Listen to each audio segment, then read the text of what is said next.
hapa. So we have live pictures from State House as President Dr. William Samoei Ruto makes his way to the Uhuru Gardens. That means in about 5-10 minutes, considering the fact that the roads are clear, he will be making his way here to Uhuru Gardens. But of course, will be preceded by the arrival of his deputy, that is Rigathi Gachagua.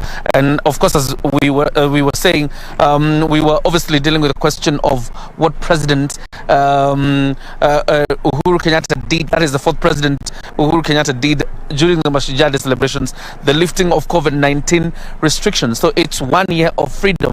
So if you were to say so, because you remember even church attendance was limited in terms of worship, in terms of entertainment, there was also a limitation. But now here we are 1 year later, and of course now under a new administration led by President Dr. William Samoei Ruto. And of course you continue to see the live pictures from State House as President Dr. William Ruto exits State House headed towards Uhuru Gardens for the commencement of the 12th Mashujaa Day celebrations under the 2010 Constitution. You will remember before that used to be what you would call Kenyatta Day. Now we are celebrating Mashujaa Day, the 12th under the regime of President Dr. William Samoei Ruto. Let's just have a quick look at the program in terms of how it will be looking this morning.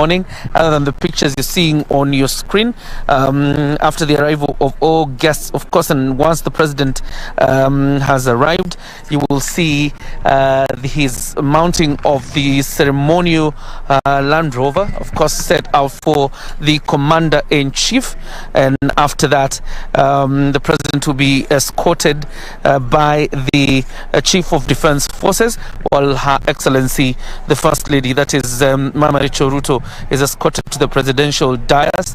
Then His Excellency the President will greet Wananchi, and that's how the program will be looking at. But for now, let's hand you over back to studio. But before you do that, the arrival of the Deputy President, Rigathi Gachagua, making his way to Uhuru Gardens. This is the Deputy President, Rigathi Gachagua, making his way, and that means in about 5-10 minutes we receive President Dr. William Samoei Ruto.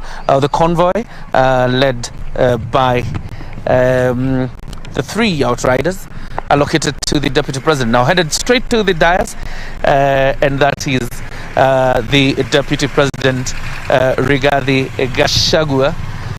Such a mad dash for his security officers as they head towards the dais. But now to continue monitoring the arrival of President Dr. William Samoei Ruto, you also have live pictures from State House as he has already exited, now on the way here, and therefore hand you over back to Timothy Kipnusu in studio, as of course as he ushers us into Uhuru Gardens. Kipnusu.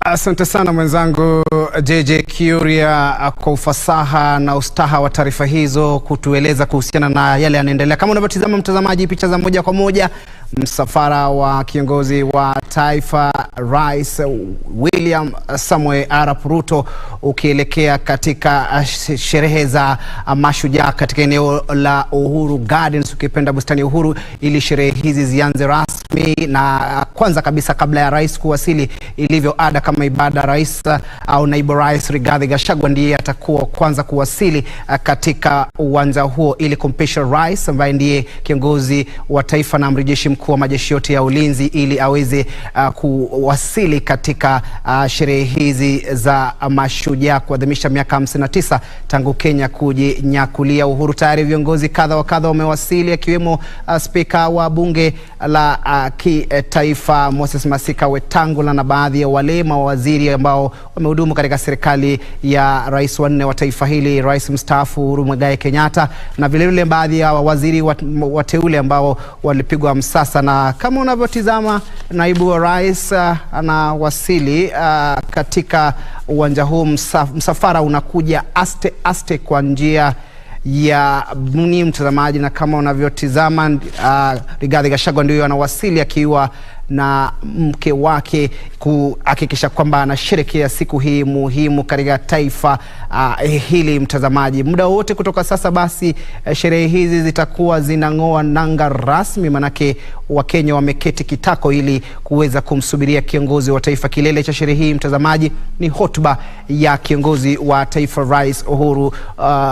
Rais William Samoei Arap Ruto mtazamaji. Kwa hivyo picha za moja kwa moja, msafara unaendelea kuwasili hapa katika uwanja huu ambao sherehe umeweza kutengewa rasmi. Sherehe ya kwanza chini ya uongozi wake Rais William Samoei Arap Ruto tangia achukue hatamu za uongozi miaka au siku 37 mtazamaji. Kama unavyotizama msafara huo unaelekea moja kwa moja, unakuja kwa njia ya polepole, wanasema mwenda pole hajikwai, na kuelekea katika uwanja huo. Hali kadhalika unavyotizama Moses Masika Wetangula pale akizungumza akimkaribisha naibu wa rais Rigathi Gachagua. Moses Masika Wetangula, kumbuka kwamba ni spika wa bunge la kitaifa, yeye ni watatu wa mamlaka hapa nchini. Kwa hivyo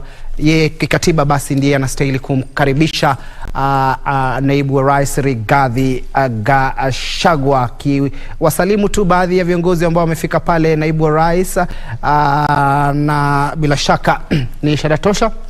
Wakati wote kutoka sasa basi sherehe hizi zitakuwa zinang'oa nanga rasmi mtazamaji. Unavyotizama picha nzuri zaidi kutoka kwa wanahabari wetu ambao wanakuletea mtazamaji kutoka nyanjani, Rigathi Gachagua akiendelea kuwasalimu baadhi ya wale viongozi na vile vikosi ambavyo vimetwika jukumu la kuhakikisha kwamba sherehe hii inakuwa ni ya kufana zaidi.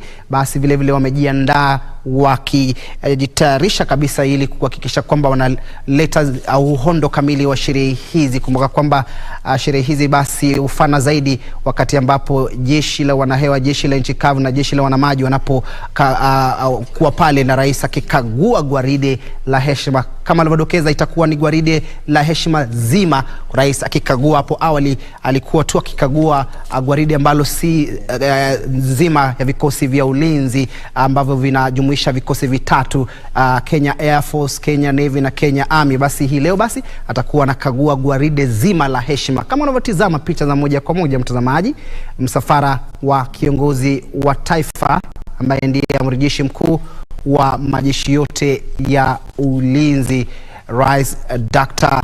William Samoei Kipchirchir Arap Ruto. Kama unavyotizama watoto wa Rais William Samoei Arap Ruto wanawasili pale vile kuweza kusherehekea siku hii muhimu zaidi katika kalenda ya Jamhuri ya Kenya, wakiwa wamejikwatua kwatu.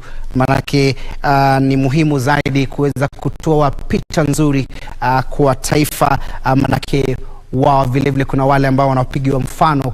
Na unavyotizama ni msafara tu unaendelea kuwasili, unakuja kwa mwendo ule wa polepole ili sherehe hizi ziweze kuanza rasmi. Ni barabara ya Mbagathi mtazamaji, kama unavyotizama, na ile msafara inajumuisha magari ya kiongozi wa taifa na yale tunavyofahamu fika kwamba kuna kuwa na ile msafara inayojumuisha vile zile pikipiki ambazo zimetengewa zaidi rais ili iweze kufana zaidi, na kama ilivyo ada lazima iwe nambari 11, sio nambari unavyosema katika lugha ya King'eng'e namba, bali even namba, bali namba zile ambazo kama ni 11 lazima iwe 9 ili kuwe na ule msafara unaofana zaidi katika kumsindikiza kiongozi wa taifa Rais Dr. William Samoei Arap Ruto anapoelekea katika uwanja uga wa Uhuru. Kama unavyotizama vikosi vya ulinzi viko tisti, sherehe zenyewe zianze rasmi mtazamaji, wa Kenya wakiwa na matumaini mengi kutoka kwa kiongozi wa taifa, manake kilele cha sherehe yenyewe ni hotuba ya kiongozi wa taifa mtazamaji. Uwanja umejaa pomoni katibu katika Wizara ya Usalama wa Ndani anayeondoka Karanja Kibichu aliruhusu tu watu apatao 22,000 kufika pale. Wewe kama uko pale katika harakati ya kufika hapa katika sherehe hizo, basi usifanye hivyo, kaa pale nyumbani upate picha za moja kwa moja kutoka hapa KBC Channel 1, manake tutahakikisha kwamba hakuna lolote lile ambalo unalikosa kwenye sherehe hii, mtazamaji. Kwa hivyo sasa hebu tupate uhondo kamili jinsi sherehe zenyewe zinazofanyika katika uga wa Uhuru, mtazamaji.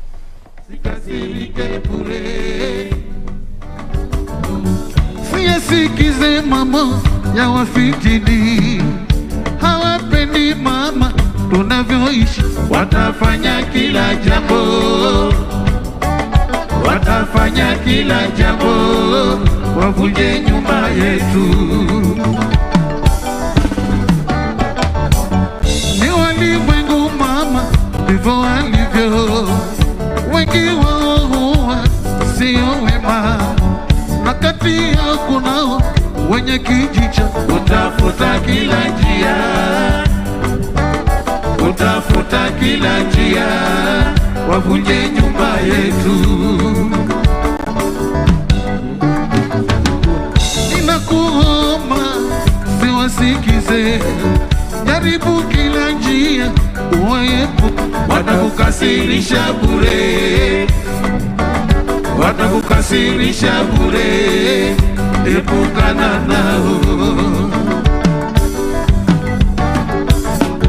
Ulioelezwa sio ya kweli, kwani mimi mama sina mke wa pili. Fikira zangu ziko kwako, fikira zangu ziko kwako, oh mwana mama. Hasira ni hasara, hasira ni hasara,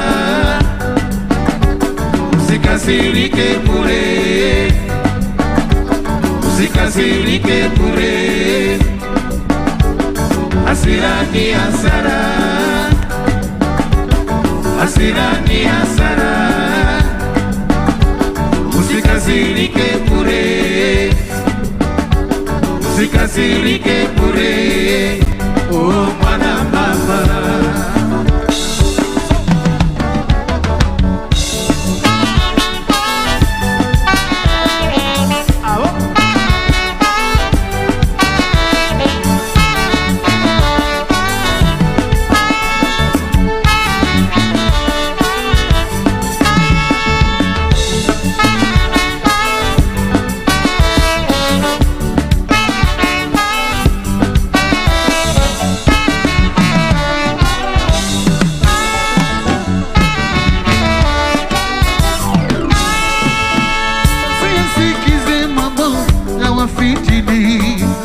Hawapendi mama tunavyoishi. Watafanya kila jambo,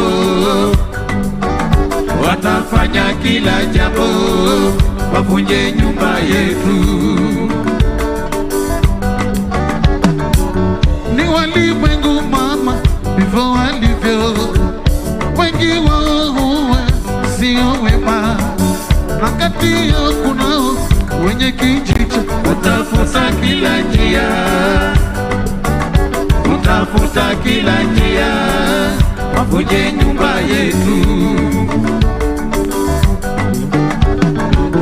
Ninakuomba siwasikize, jaribu kila njia uwaepuke. Watakukasirisha bure, watakukasirisha bure, epukana nao. Ulioelezwa sio ya kweli, kwani mimi mama sina mke wa pili. Fikira zangu ziko kwako, fikira zangu ziko kwako, oh mwana mama. Hasira ni hasara, hasira ni hasara, usikasirike bure, usikasirike bure. Hasira ni hasara, hasira ni hasara. Usikasirike bure, usikasirike bure. Oh bwana mama,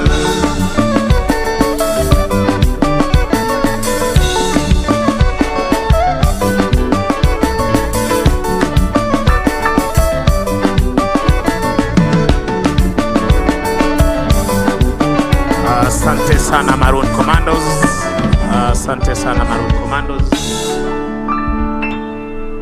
Basi wakati wowote tokea sasa tutakuwa tunampokea mgeni wetu rasmi siku ya leo, na kilele cha sherehe hizi itaweza kuwa ni hotuba yake Mheshimiwa Rais na Amiri Jeshi Mkuu majeshi yote ya ulinzi. Wananchi, tunazidi kuwakumbusha wale ambao wamevalia kofia za chepeo ama kofia zisizokuwa rasmi kuweza kuzivua wakati wa wimbo wa taifa na wimbo wa Jumuiya ya Afrika Mashariki. Na hali kadhalika kuwakumbusha kwamba mgeni wetu rasmi atakapokuwa anajiunga nasi rasmi kuweza kumkaribisha kwa shangwe na vigelegele na kuweza kupeperusha bendera zetu tukiweza kusherekea siku ya Mashujaa.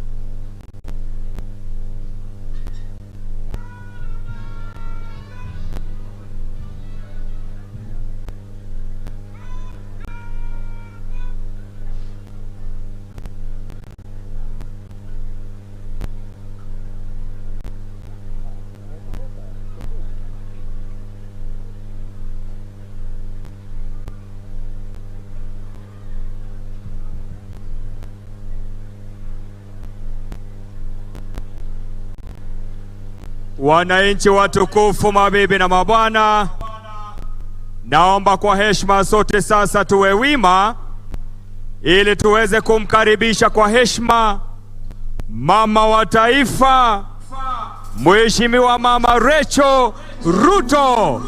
Tusimame kwa heshima kuu tunapomkaribisha mama wa taifa anapojiunga nasi. Makofi kwake mama taifa. Karibu sana katika sherehe yetu ya Mashujaa, uweze kutuongoza pamoja nasi tunaposherehekea siku ya leo. Karibu mama taifa. Welcome your excellency.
Kamanda, hizo ni ishara kwamba mgeni rasmi amejiunga nasi. Mabibi na mabwana, tusimame sote na kwa furaha tumkaribishe Maroon Commandos. Tuende moja. Karibu. Karibu. Moja. Karibu.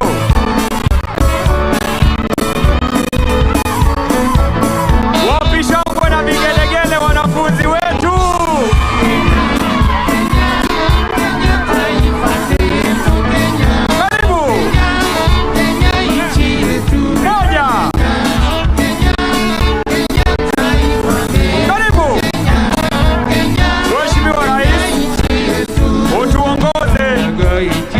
Sherehe ya Mashujaa.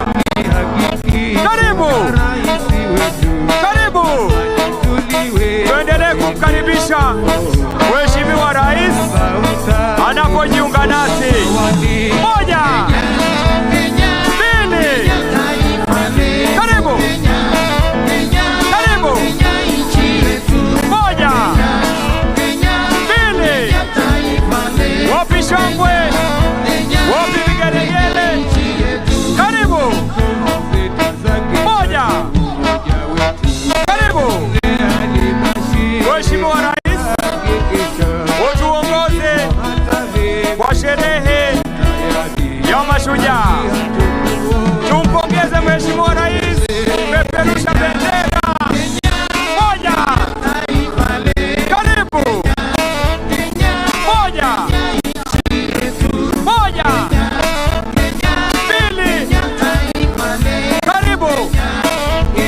Mheshimiwa Rais, utuongoze kwa sherehe ya Mashujaa. Karibu. Karibu. Mheshimiwa Daktari William Samoei Ruto. Karibu. Mheshimiwa Rais, utuongoze kwa sherehe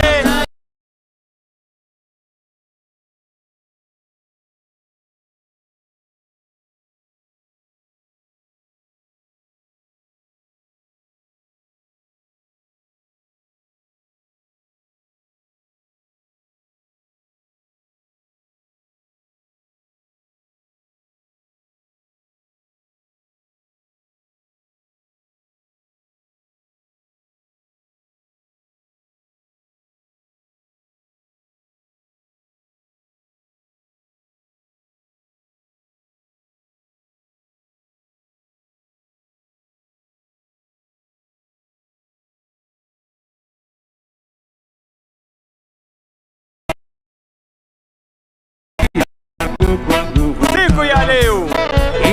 Karibu. Mheshimiwa Rais. Moja. Mbili. Karibu. Mheshimiwa Daktari William Samoei Ruto. Moja. Mbili. Karibu. Mheshimiwa Rais, tunakupenda utuongoze katika hafla ya sherehe ya Mashujaa. Mashujaa, tupungie rais mkono. Hongera Mashujaa wetu. Tupungie mkono Mashujaa, Mheshimiwa Rais. Moja. Mbili. Tatu. Karibu. Mheshimiwa Rais, utuongoze kwa sherehe ya Mashujaa. Moja. Asante. Maroon Commandos. Asante. Asante sana Maroon Commandos kwa kuweza kutuelekeza vyema. Wananchi, tubaki tukiwa tumesimama kwa wimbo wa taifa na wimbo wa Jumuiya ya Afrika Mashariki, na walio na kofia zisizo rasmi kuweza kuzivua. Thank you.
tukija kumwomba kwa heshima Rais wa Jamhuri ya Kenya na Amiri Jeshi Mkuu wa majeshi yote ya ulinzi idhini ya kuweza kukagua gwaride la heshima lililoandaliwa na majeshi ya ulinzi ya Kenya.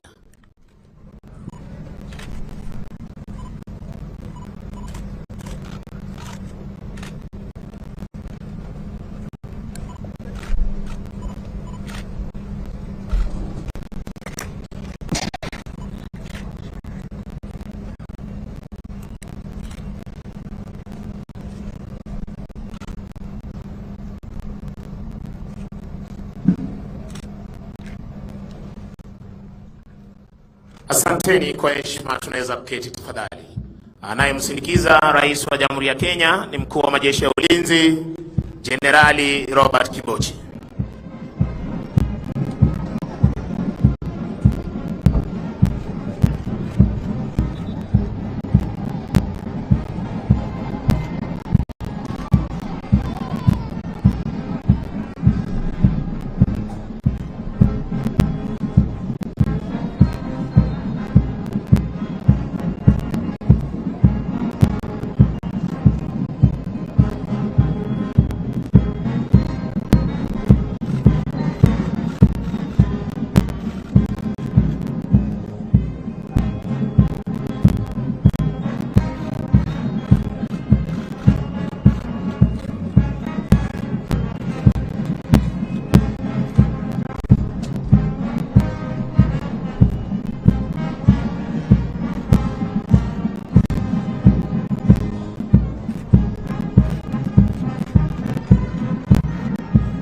Bendera ya kikosi hupewa heshima ya hadi ya juu unavyoshuhudia hivi sasa uwanjani, Mheshimiwa Rais akipeana heshima yake.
Mkuu wa gwaride hivi sasa akiomba idhini ya kuweza kuondoa gwaride hili uwanjani punde tu Mheshimiwa Rais atakapochukua nafasi yake kwenye jukwaa maalum.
Basi kwa desturi za kijeshi, sharti bendera ya kikosi kuwa mbele ya gwaride unavyoshuhudia hivi sasa, toka kwake Kala Officer pamoja na Parade RSM wakichukua nafasi yao ndani ya gwaride hii.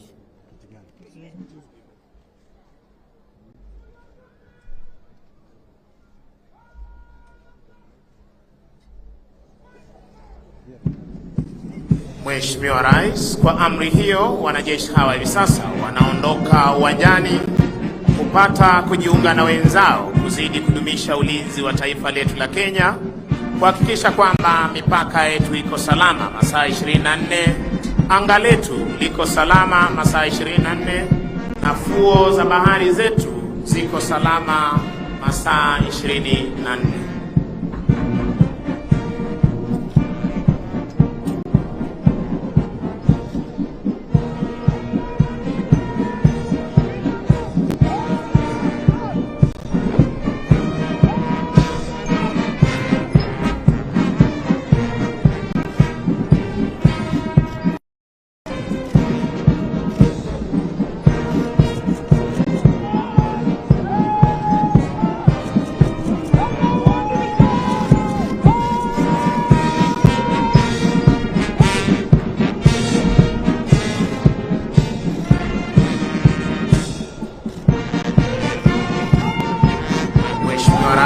Mkuu wa gwaride hii ni Luteni Kanali Gilbert Kinanga, afisa anayebeba bendera iliyo fahari ya kikosi cha 21, Luteni Amon Lechipan.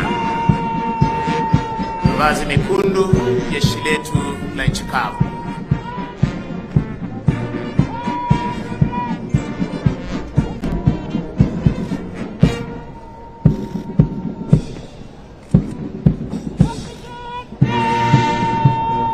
Kikundi cha 3, mavazi ya samawati, jeshi letu la wanaanga.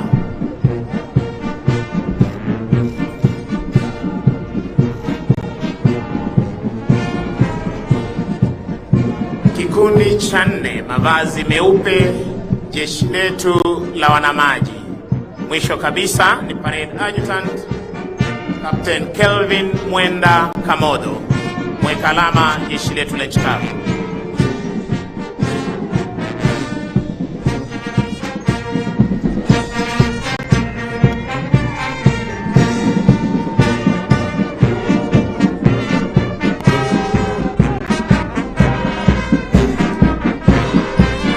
Mheshimiwa Rais, linafuata gwaride la vikundi pamoja na asasi nyingine za usalama liliandaliwa na majeshi ya ulinzi na hali kadhalika asasi nyingine za usalama. Kwa mengi zaidi nitampisha Koplo Jabiri Banzi. Asante mwenzangu. Mheshimiwa Rais, linafuata gwaride la vikosi vyetu vya usalama wakiongozwa na jeshi letu la nchi kavu wakiwa kwenye mavazi yao mazito ya kivita, A Company wakiongozwa na Meja Benjamin Kipkosgei.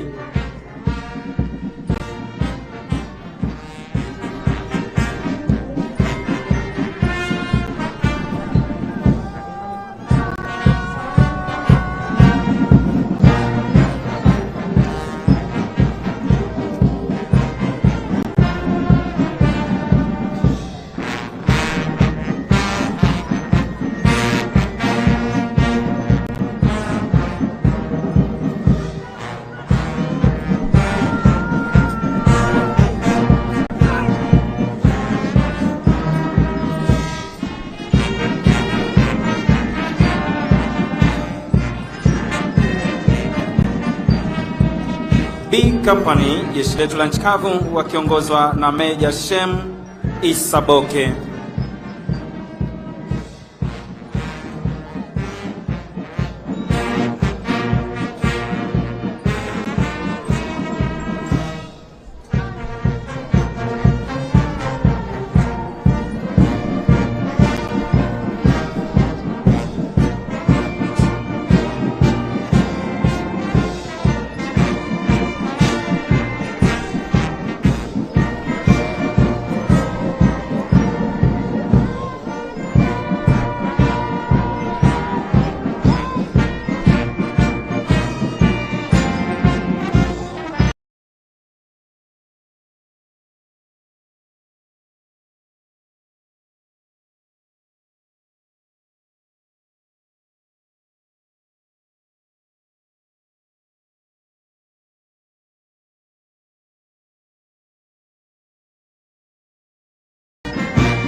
Mheshimiwa Rais, vinafuata hivi sasa vikundi vya polisi wa taifa.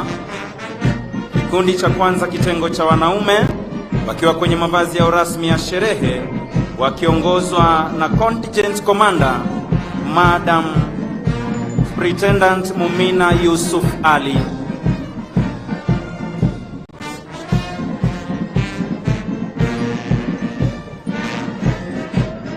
Kikundi cha pili kitengo cha kinadada wakiongozwa na Chief Inspector Sandra Asubila.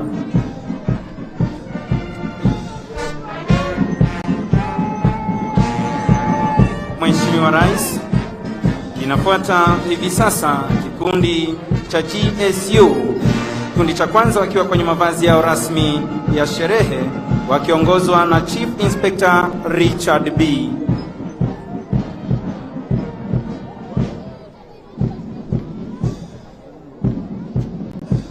Kikundi cha pili wakiwa kwenye mavazi yao mazito ya kikazi wakiongozwa na Inspector Wilson Onimbo.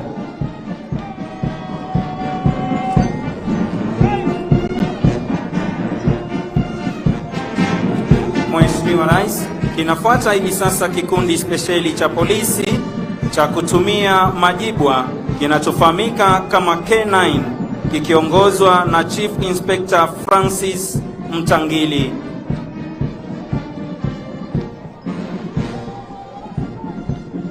Mheshimiwa Rais, inafuata hivi sasa ni vikundi vya askari wa utawala Administration Police. Kikundi cha kwanza wakiwa kwenye mavazi yao rasmi ya sherehe wakiongozwa na Superintendent Enos Maloba. Kikundi kinachofuata hivi sasa ni kikundi spesheli cha kupambana na wezi wa mifugo kinachofahamika kama Anti-Stock Theft Unit wakiongozwa na Inspector Henry Bet.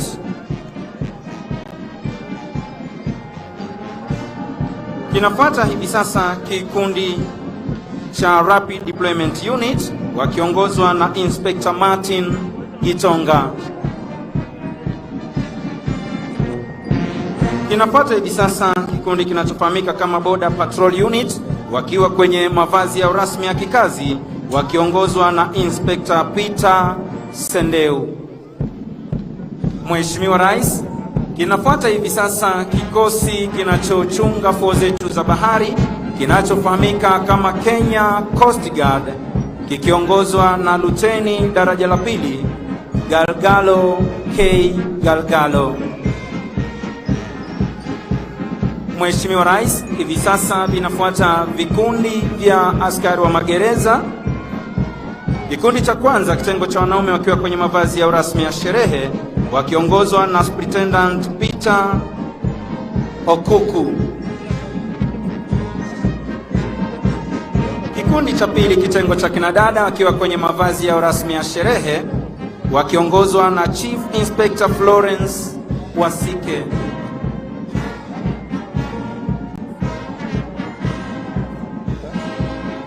Kikundi cha tatu wakiwa kwenye mavazi yao rasmi ya kupambana na ghasia wakiongozwa na Inspector Benson Kipiegon.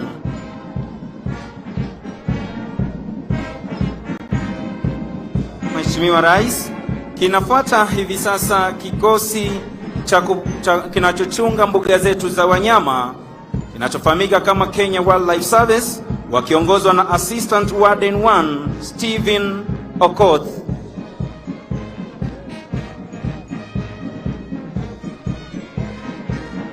Kinafuata hivi sasa kikosi kinachochunga misitu yetu Kenya Forest Service wakiwa kwenye mavazi yao rasmi ya kikazi wakiongozwa na Chief Inspector Wilson Mururu.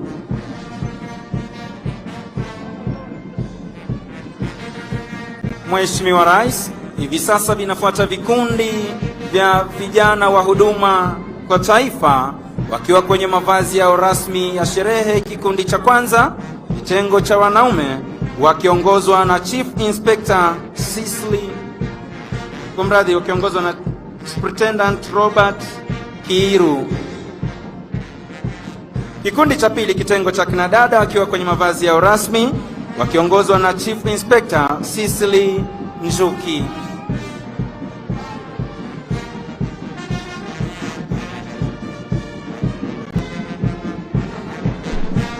Kikundi cha tatu, kitengo cha wanaume wakiwa kwenye mavazi yao rasmi ya kikazi wakiongozwa na Chief Inspector Gideon Kiprono.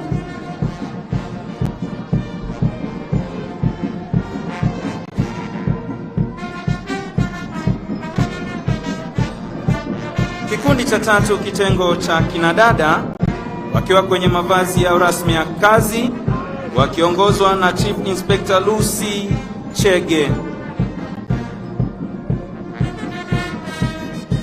Mheshimiwa Rais, kutufungia gwaride letu la vikosi vya usalama ni askari wa kaunti ya Nairobi. Kikundi cha kwanza, kitengo cha wanaume wakiwa kwenye mavazi yao rasmi ya sherehe wakiongozwa na Chief Inspector Stephen Karanja. Kikundi cha pili, kitengo cha kinadada wakiwa kwenye mavazi yao rasmi ya sherehe wakiongozwa na Inspector Karen Adulo. Huo ndio mwisho wa gwaride la vikosi vyetu vya usalama, na nitampisha mwenzangu Sergeant George Kisuya aweze kutuletea tamasha la ndege.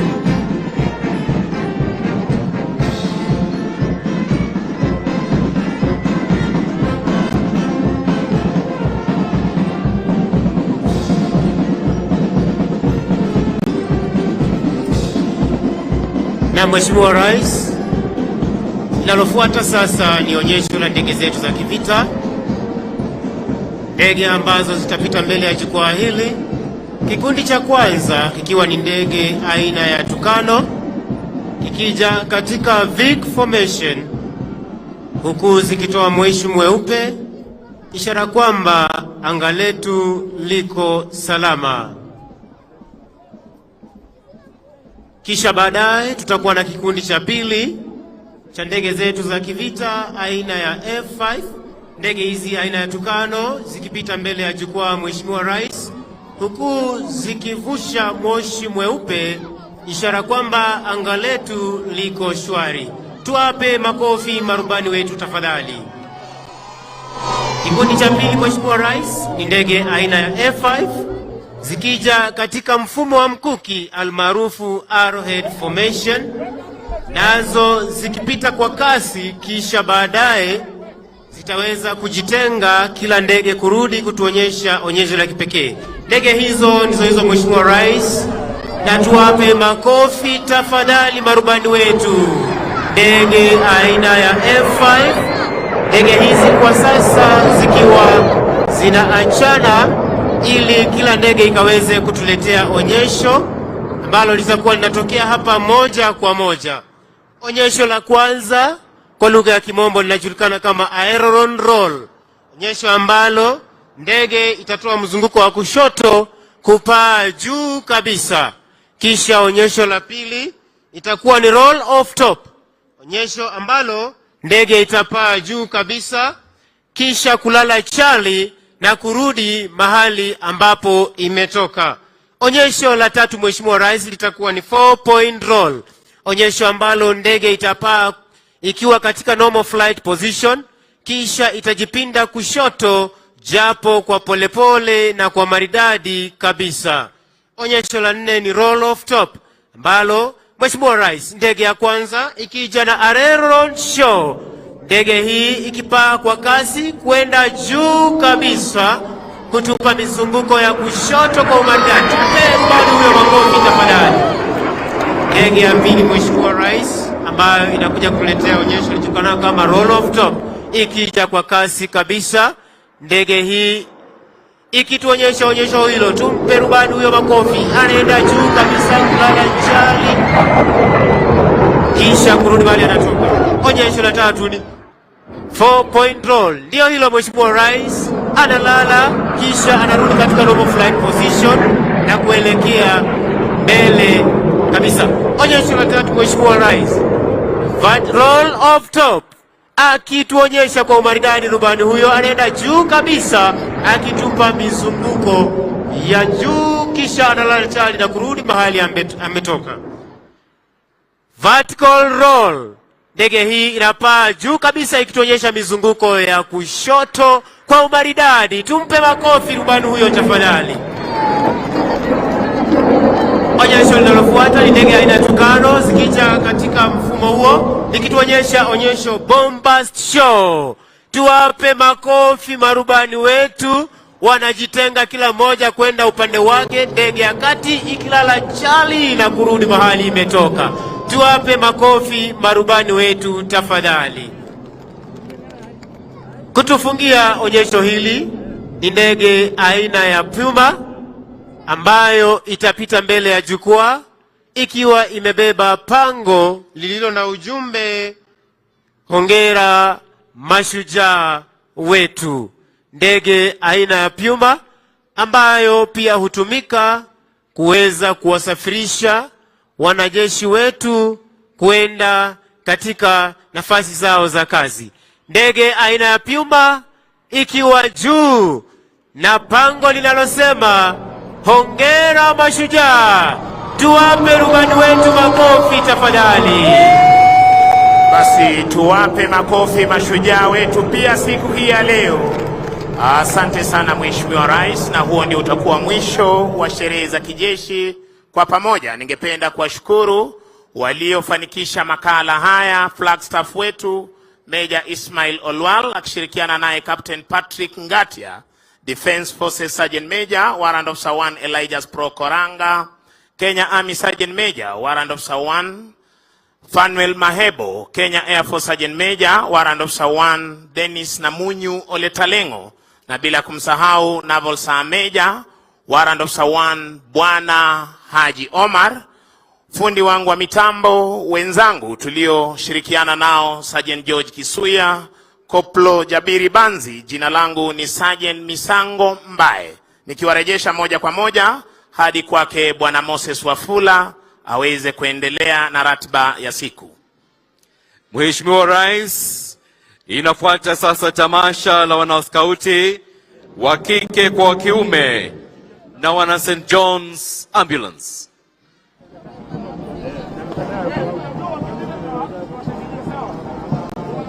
Mheshimiwa Rais, chama cha wanaskauti kilianzishwa humu nchini mnamo mwaka wa 1910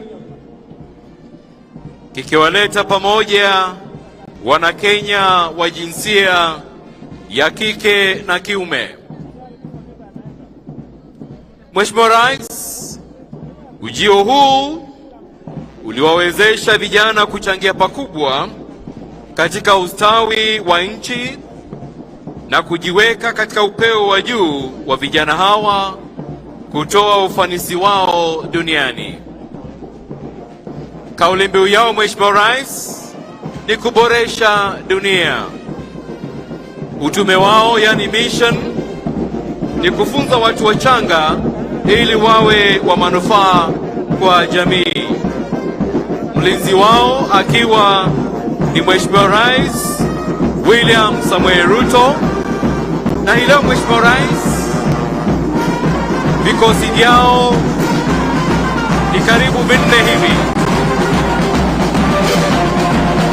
Mheshimiwa Rais, the Kenya Girl Guide Association imekuwepo humu nchini tangu mwaka wa 1922 kikiwa sasa na wanachama wa zaidi ya wanaskauti 1300. Madhumuni yao Mheshimiwa Rais yakiwa ni kuwezesha wasichana wadogo na wa umri wa makamo kutambua uwezo wao kama viongozi na raia wanaowajibika duniani na kuwapa jukwaa la kusikilizwa na hivyo kushawishi masuala yao wanayoyajali.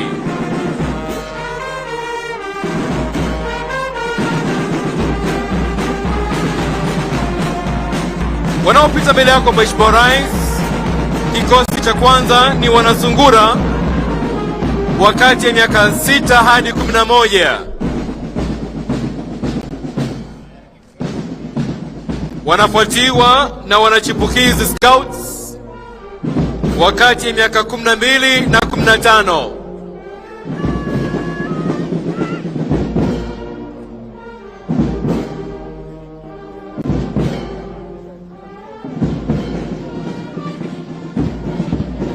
Wanafuata sasa Mheshimiwa Rais wanamwamba scouts wakati ya miaka 16 hadi 18.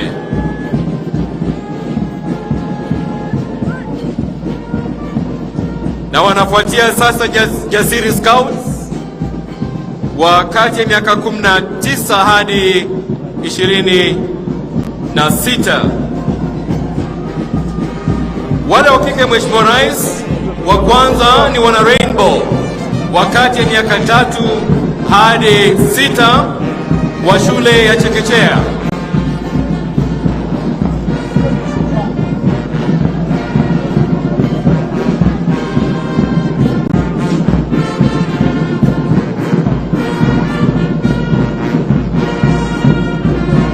Wale wa kwanza Mheshimiwa Rais ni wana rainbow wakati ya miaka 3 hadi 6 wa shule ya chekechea. Wanafuatia wale wa brownies ambao ni kati ya miaka 6 hadi 9 wa shule ya msingi.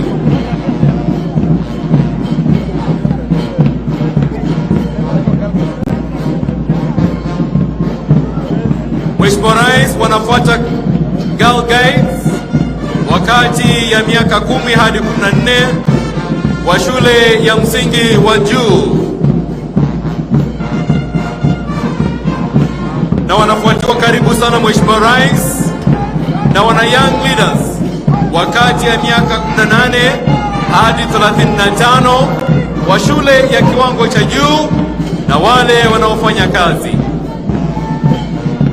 Mheshimiwa Rais, wale ambao wamevalia mavazi meupe na meusi ni wana St. John's Ambulance ambao ndio wanatufungia tamasha hizi.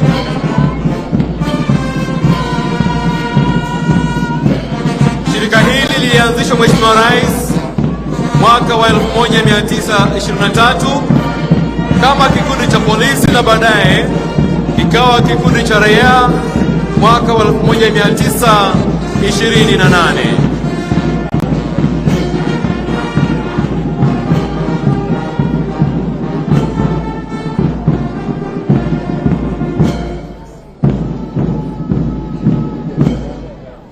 Wanaoporomosha bendi Mheshimiwa Rais ni wana Starehe Boys na Starehe Girls ambao wametamba kote duniani Mheshimiwa Rais, wakipeana maonyesho kama haya katika nchi kama vile Korea Kusini na vile vile Namibia.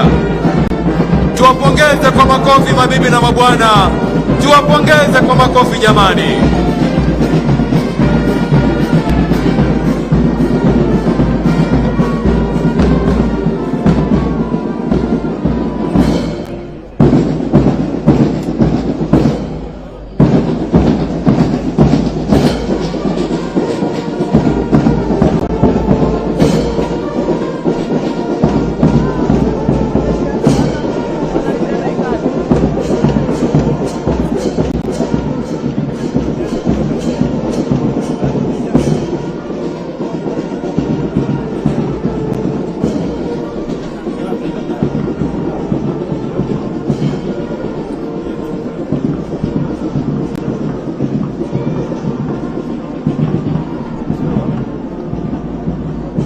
Asante sana.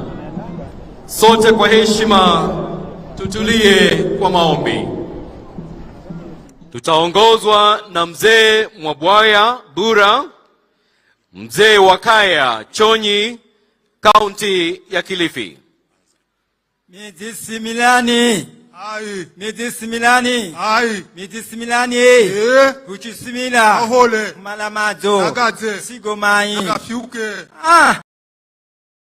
Bai vivi rero ni siku ya Mashujaa gehu na hunavoyerati yehu amani hamwenga na raisi wehu Ruto hunamala kwaswa na wahaswe wachihaswa bai hunamala siasege haenza sigano hunamala kwenda makadzombo kwenda naende achenda kuna nyumba kaisundulwa amafika sie kusundulwa asunduriwe achisundurirwa hunamala mtanga na meyokulala na ulale uchilala hunamala amani si henye siyehu hunamala kudhimi na idini dini pia hunamala uzima na kupata na upate midisimilani midisimilani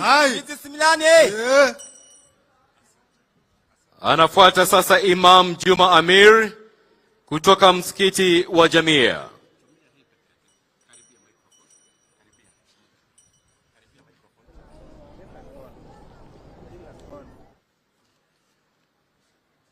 Bismillahir Rahmanir Rahim. Subhanallah walhamdulillah wa la ilaha illa Allah wallahu akbar. Kwa jina la Mwenyezi Mungu mwenye rehema nyingi, mwenye kurehemu, leo tunaadhimisha na kuitambua siku ya mashujaa katika jamhuri yetu ya Kenya. Mungu tunakuomba uibariki nchi yetu yote na wananchi wetu wote. Mungu tunakushukuru sana walipopatikana mashujaa waliojitolea kwa nguvu na roho zao, nchi hii ilipata heshima kubwa na mafanikio mengi tunayojivunia nayo leo. Mungu twakuomba uizidishie nchi yetu hii ya Kenya mafanikio na ufanisi wa watu wetu na maisha bora kwa jamii zote nchini. Ewe Mola mwenye uwezo mkubwa, mpe mafanikio na mzidishie busara njema rais wetu Dr. William Samoei Ruto na fikra njema katika uongozi wake na kuipeleka Kenya mbele.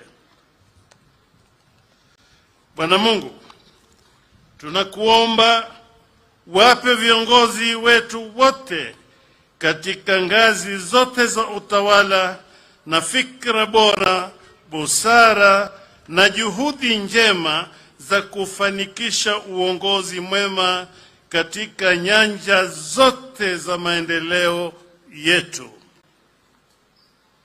Nikimaliza, ewe Bwana Mungu mtukufu, tuondolee ukame unaotupa madhara mengi. Utupe mvua njema, mvua yenye kuenea jamhuri yetu yote bila ya mafuriko wala maudhi mengine wala madhara kwa yoyote yule. La mwisho, utupe amani ya kudumu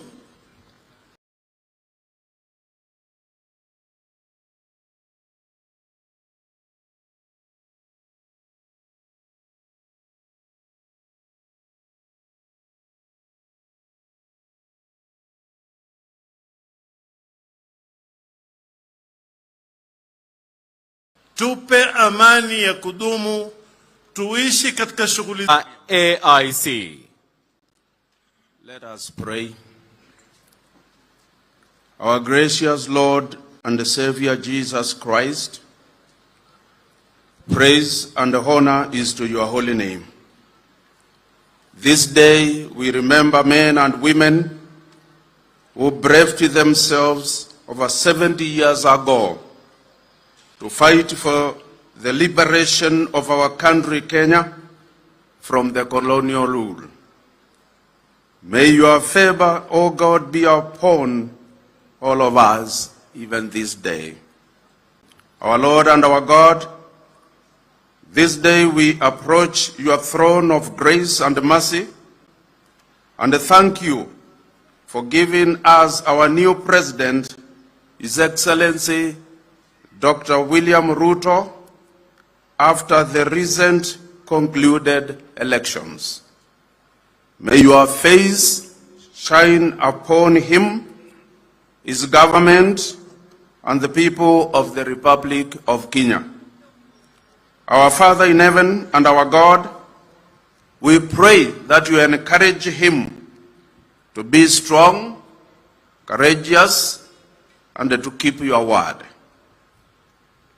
This moment we do remember and pray for the people who are undergoing difficulties of famine, drought, and pestilence in many parts of our country. That, dear Lord, you will intervene and provide, because your name is Jehovah Jireh.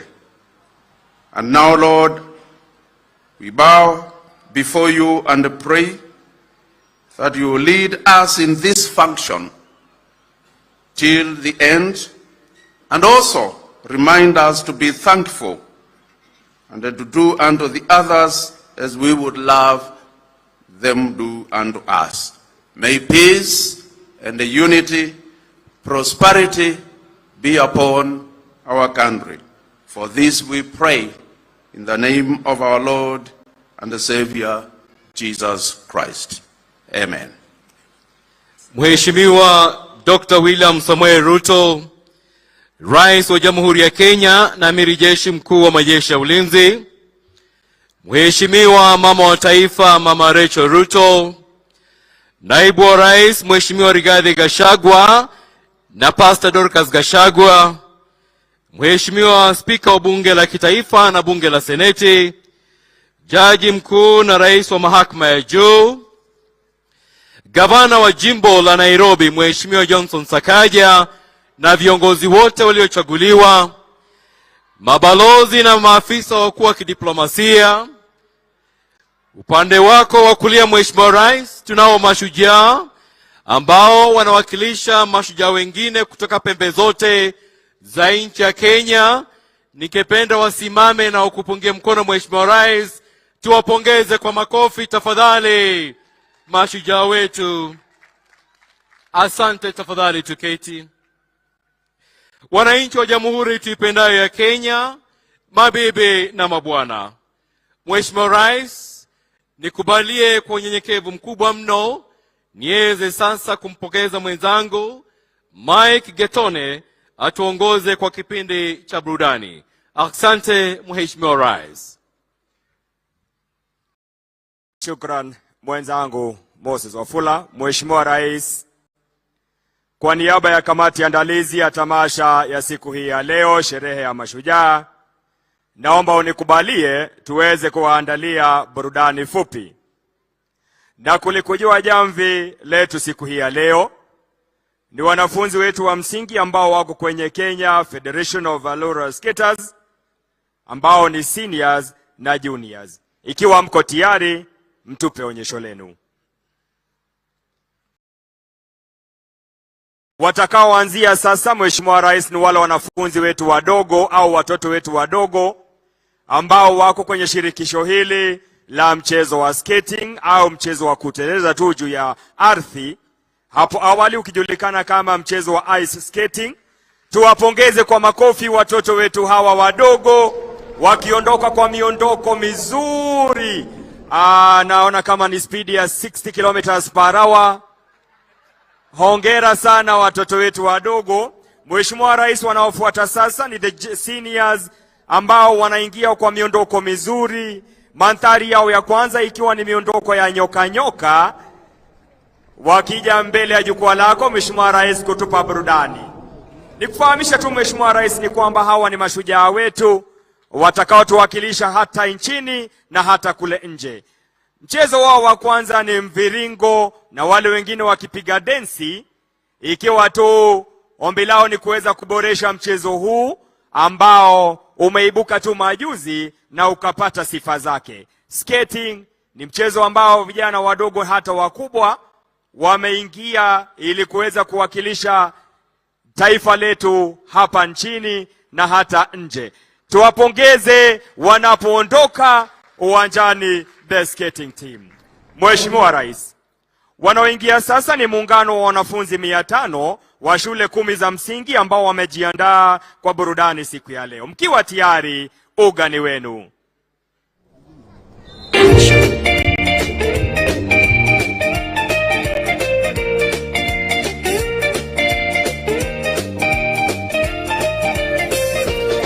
Umoja wetu wa kitaifa ndio nguzo ya nchi yetu. Tukiungana sote pamoja, tutaijenga Kenya yetu. Kwa amani na upendo, tuendeleze utu wetu. Haya yote tukizingatia, baraka tele tutapokea. Vijana, wazee, kina mama, tunaweza tukiungana. Furaha, usawa na ustawi, Mungu Baba tatujalia. So pull up, njooni wazalendo sote tuimbe. So pull up, njooni wazalendo sote tuimbe. Harambee, pamoja tutafika kilele. Harambee, na Kenya tutaishi milele. Harambee, pamoja tutafika kilele. Harambee, na Kenya tutaishi milele.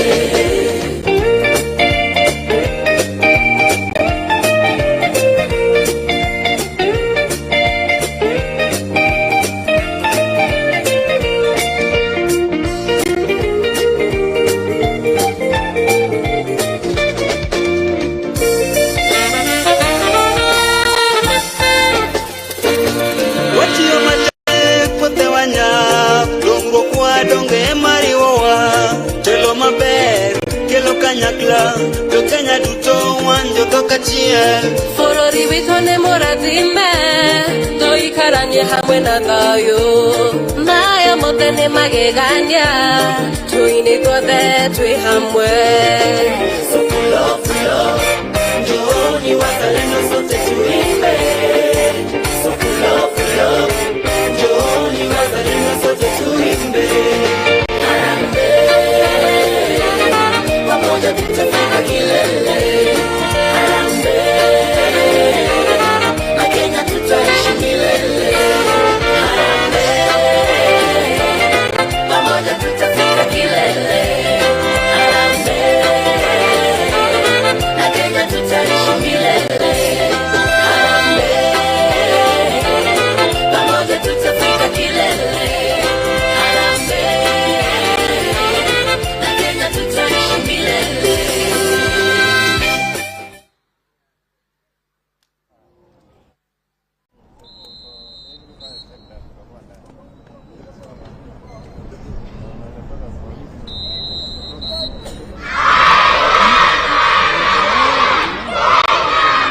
Tuwapongeze kwa makofi wanafunzi wetu. I love my motherland Kenya. Wametupa ramani ya jamhuri yetu ya Kenya, nchi tuipendayo. Tuwapongeze tena kwa makofi mabibi na mabwana. Tunasimama wakumbuka tunasimama wakumbuka tunasimama wakumbuka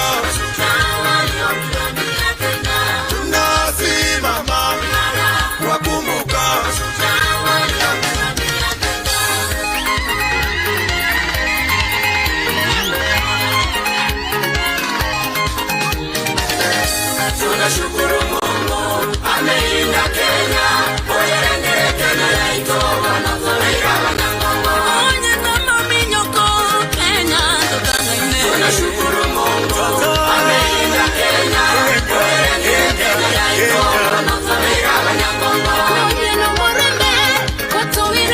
Kenya. Amelinda Kenya. Amagenderero Kenya yetu tutangaine. Tunashukuru Mungu. Amelinda Kenya. Oyendere Kenya yetu wanafarira wanangongo. Umone wetu sanyo. Ayumuri ndo Kenya. Tuba kuna kwengo bonene. Tuwakumbuke wote walioipigania Kenya. Tuwakumbuke wote walioipigania Kenya. Waliomwaga damu yao. Kenya tupate ukombozi. Kenya tupate uhuru. Kenya, Kenya, Kenya, nchi yangu. Awatai sabire nzira ito. Abarandi atungende bitundu atosabire nzira ito. Abarai baito iya tumurara. Baba tunashukuru.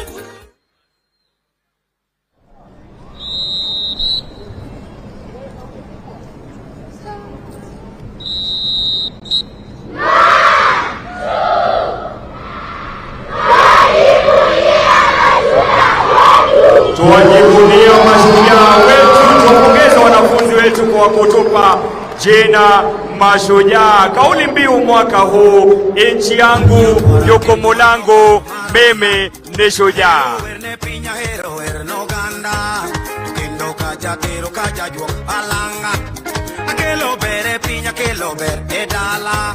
Anyola chikiti, anyola ya unapachi.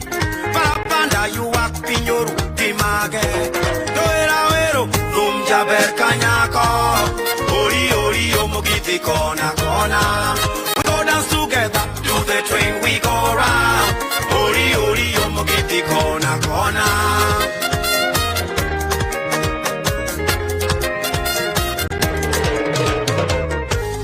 Now you see something, now you don't see nothing.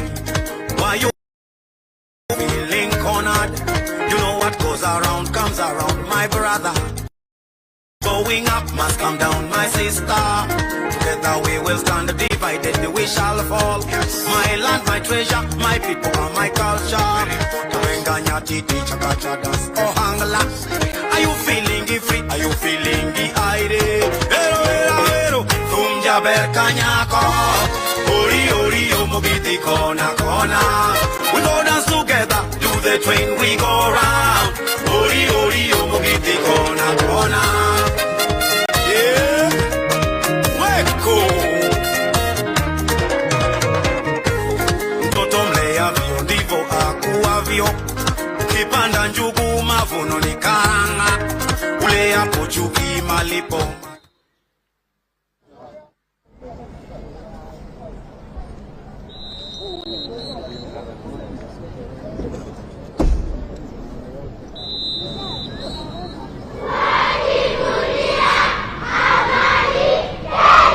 Tuwajivunia amani Kenya. Wananchi watukufu, mchoro ulioko ugani sasa ni mfano wa njiwa, ukipenda a dove, ambaye ametanda mabawa, ishara kwamba tumepewa amani bure, tutoe amani bure. Tuwapongeze kwa makofi tena. Amani, amani, amani, amani Kenya. Tuwapongeze kwa makofi.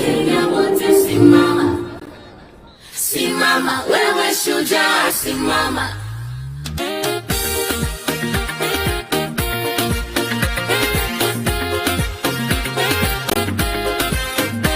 Nchi yangu, jukumu langu, mimi ni shujaa, shujaa. Najivunia taifa langu, mimi ni shujaa, shujaa.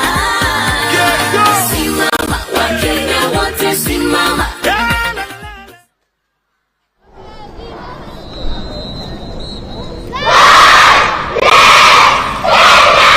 God bless Kenya. Ni ujumbe kutoka kwa watoto wetu kwamba Mungu aibariki Kenya yetu. Tuwapongeze kwa makofi wanapoondoka uwanjani.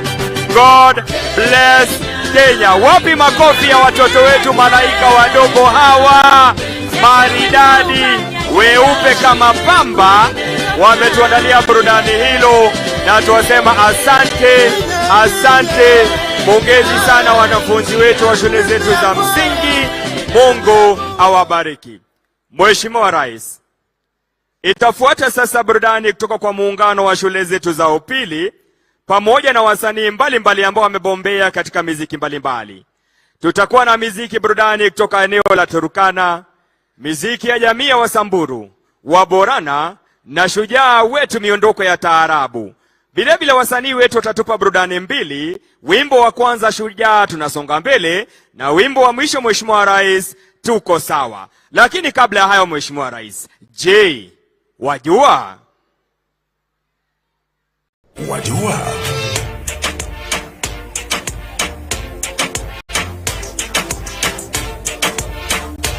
Wajua kuwa kwenye historia ya michezo, Kenya imebobea kote duniani. Mwaka 1968, Naftali Temo na bingwa mahiri Kipchoge Keino walishindia Kenya medali za dhahabu kwa mara ya kwanza.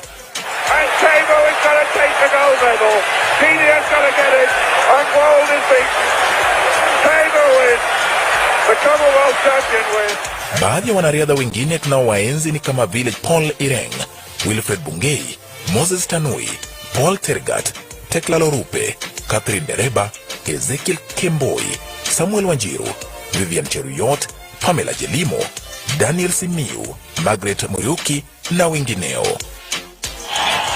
Kipchoge smiles for the last time. Let's keep an eye on the clock, just outside 2:01.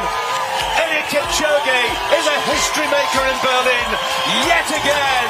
Eliud Kipchoge anashikilia rekodi ya dunia katika mbio za marathon, huku David Rudisha akiweka rekodi ya mbio za mita 800. It's David Rudisha, 1:40.91 is shown on the clock. Beatrice Chepkoech naye anashikilia rekodi ya mbio za mita 3000 kuruka viunzi na maji upande wa wanawake. Beatrice Chepkoech, the fastest woman in the world, becomes the world champion here in Doha. Keep an eye on the clock, she's inside 9 minutes, 8:57.85. Na mwenzake Bridget Kosgei ni bingwa wa mbio za marathon za wanawake. Wanariadha Helen Obiri is finally on top of the world. What a run from the Kenyan. Absolutely sensational. Faith Kipyegon. Faith Kipyegon, the 22-year-old from Kenya, the lone Kenyan in the field, and she streaks the field in the 1500. Na Mary Moraa. Mary Moraa with an incredible performance. Hodgkinson has to settle for silver again. Laura Muir threw herself over the line for the bronze. Wanaendelea kung'aa katika fani ya michezo ya kimataifa. Sabina at the moment, Amanyala's going away with this one. He will not be caught. This is justice for the man who couldn't do himself justice in Eugene. He takes the gold for Kenya. Pia tuna mwenzi Ferdinand Omanyala ambaye anaendelea kutamba katika mbio za mita 100. Angela Okutoi anazidi kung'aa katika mashindano ya tenisi. It's climbing! It splits the post! Collins and Jenner! Tunajivunia pia timu yetu ya raga ambayo inaendelea kushamiri katika michezo ya dunia. Tunawathamini wanariadha wetu wote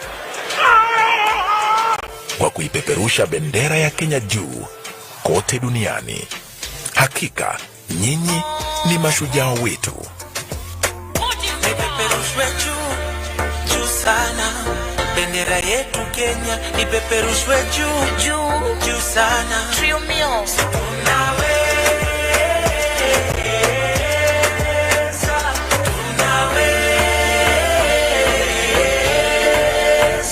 Ipeperushwe juu. Sasa wajua. Na hata mimi nimejua. Tupate burudani. PPMC Production.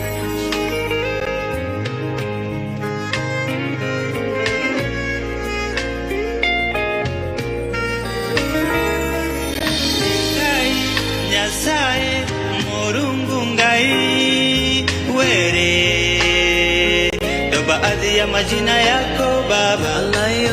sikadanna karibi jiru simale nurakabi baramama nutisi ya Allah mate nutisi ya Allah mate naganu buti kenyate sima bote nukasa jirote naganu buti kenyate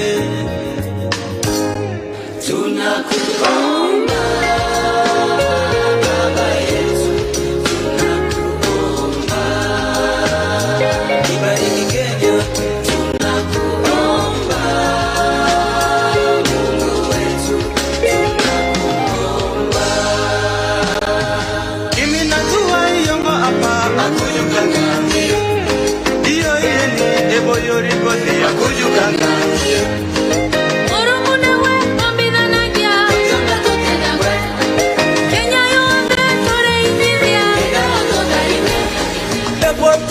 Yoko akeni kini hapo yoko epoto yoko anyo ne boyoko ne epoto yoko anyo ne yoko tela epoto yoko akeni kin Kenya hapo yoko kaja kone ayemena etao Kenya hapo yoko kaja kone ayemena etao Kenya hapo yoko kaja kone ayemena etao Kenya hapo yoko kaja kone ayemena etao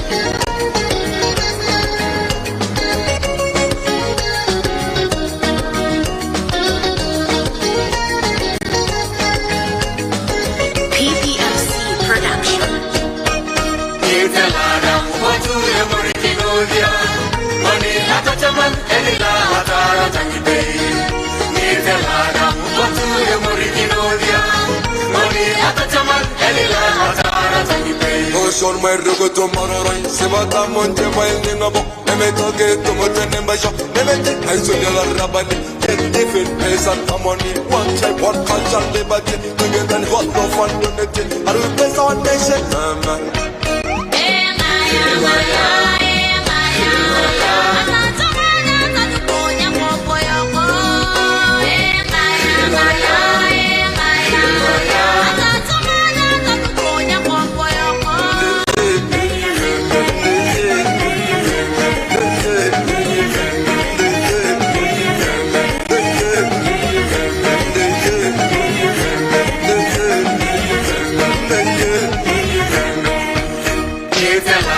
What do you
Nyasaye mangima wagoni erokamano kuom odiochieng' makawuono mar Mashujaa Day.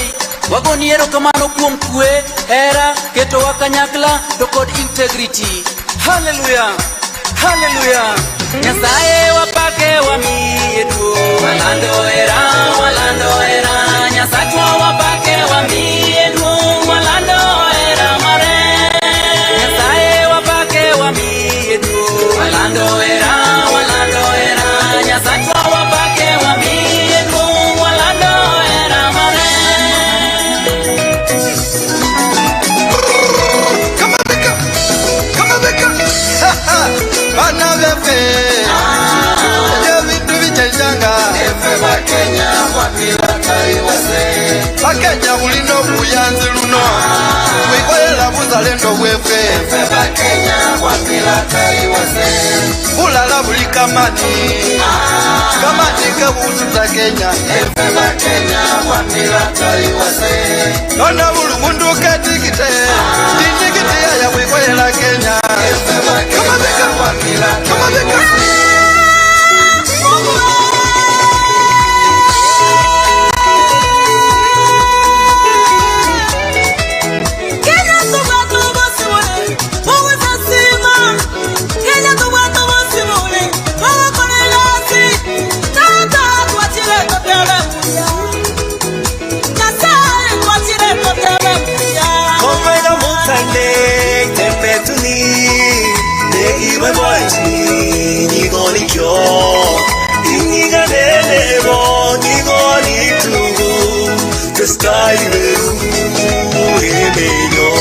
Wewe ni shujaa, na mimi ni shujaa. Kenya yetu, pamoja tusonge mbele. Nondo ya Kenya, tibata na mugo, nini bata na Kenya, nende ye mugo, manando mangambo, mebata na Kenya, ingele kenya sio Kenya, kila pandu duniani. Newe kaka, ine Mashujaa ove, newe okole to, ibere ito, newe okole to, imwenda wito, tutokora maida mo.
Tunazidi kuijenga kwa pamoja. Nje tunang'aa, sisi tunapaa. Hatukomi, hatuwachi, tunasonga. Kenya twasimama, tuko imara, umoja daima, sote tuko sawa. Kenya twasimama, tuko imara, umoja daima, sote tuko sawa.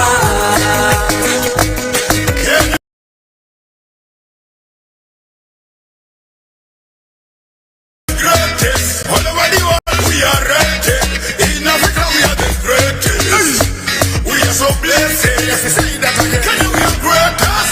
In Africa, we are so rated. All over the world, we are dead weighted. We are so blessed. Everywhere I go, every time I check, I see Kenya great again. Boom. Kina baba, kina mama, na vijana tuitenge Kenya. Kenya twasimama, tuko imara, tuko daima, sote tuko sawa. Kenya twasimama, tuko imara, tuko daima, sote tuko sawa. Kesho na washo ni leo, Kenya tuko wapi, tuko maendeleo. I got the talent, niko na keo. Shujaa na skentani imezaliwa leo. Kwa stadi notokea na hii style, mkisikiza mnadeko kabisa. Muremeni ngoma za Isa, msani kabisa. Slogan chachisha, Kanairoku niko machampe. My love for the country na band bless.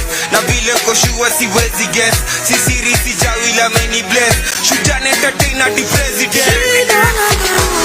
Walipata mashujaa zamani, ndio maana leo hii Kenya tosherekea ushindi. Ebu basi cheza nami kuchikuchi, ukitaka pia lete isikuti, kisha ebu teremuka na mipwani tufurahi pamoja. Ebu basi cheza nami kuchikuchi, ukitaka pia lete isikuti, ukitaka teremuka na mipwani tufurahi pamoja. Wewe ni shujaa, wewe ni shujaa.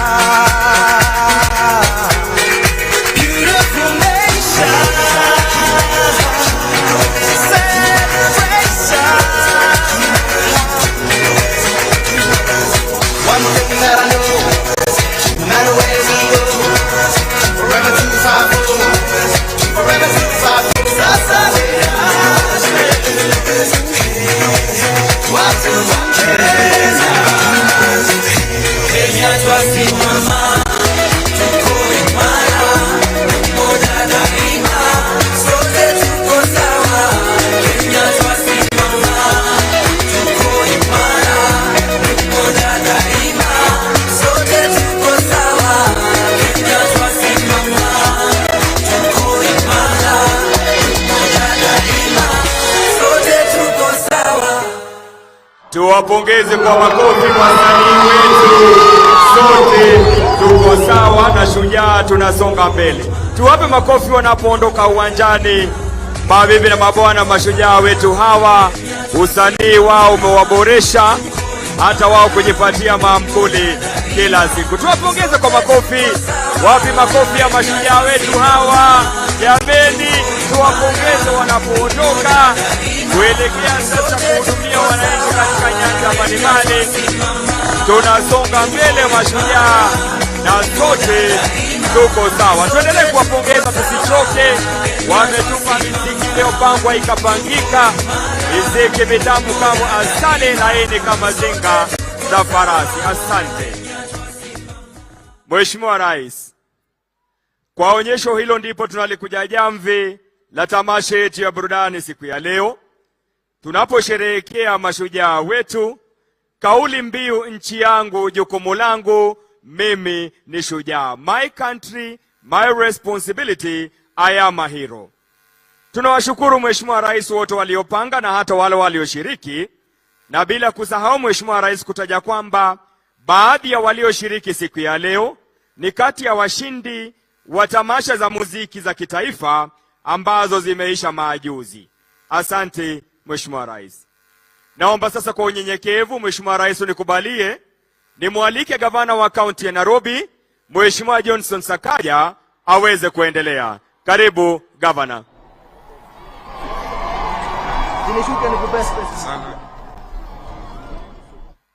Mheshimiwa Rais wa Jamhuri ya Kenya na Amiri Jeshi Mkuu wa jeshi zetu za ulinzi, mama wa taifa mpendwa Rachel Ruto, naibu wa Rais Rigathi Gachagua na Pastor Dorcas Gachagua, maspika wetu wa bunge la kitaifa na bunge la seneti, jaji mkuu, mawaziri na mawaziri wateule wakiongozwa na waziri mkuu mteule Musalia Mudavadi, wabunge, magavana na wananchi kwa jumla, hamjambo.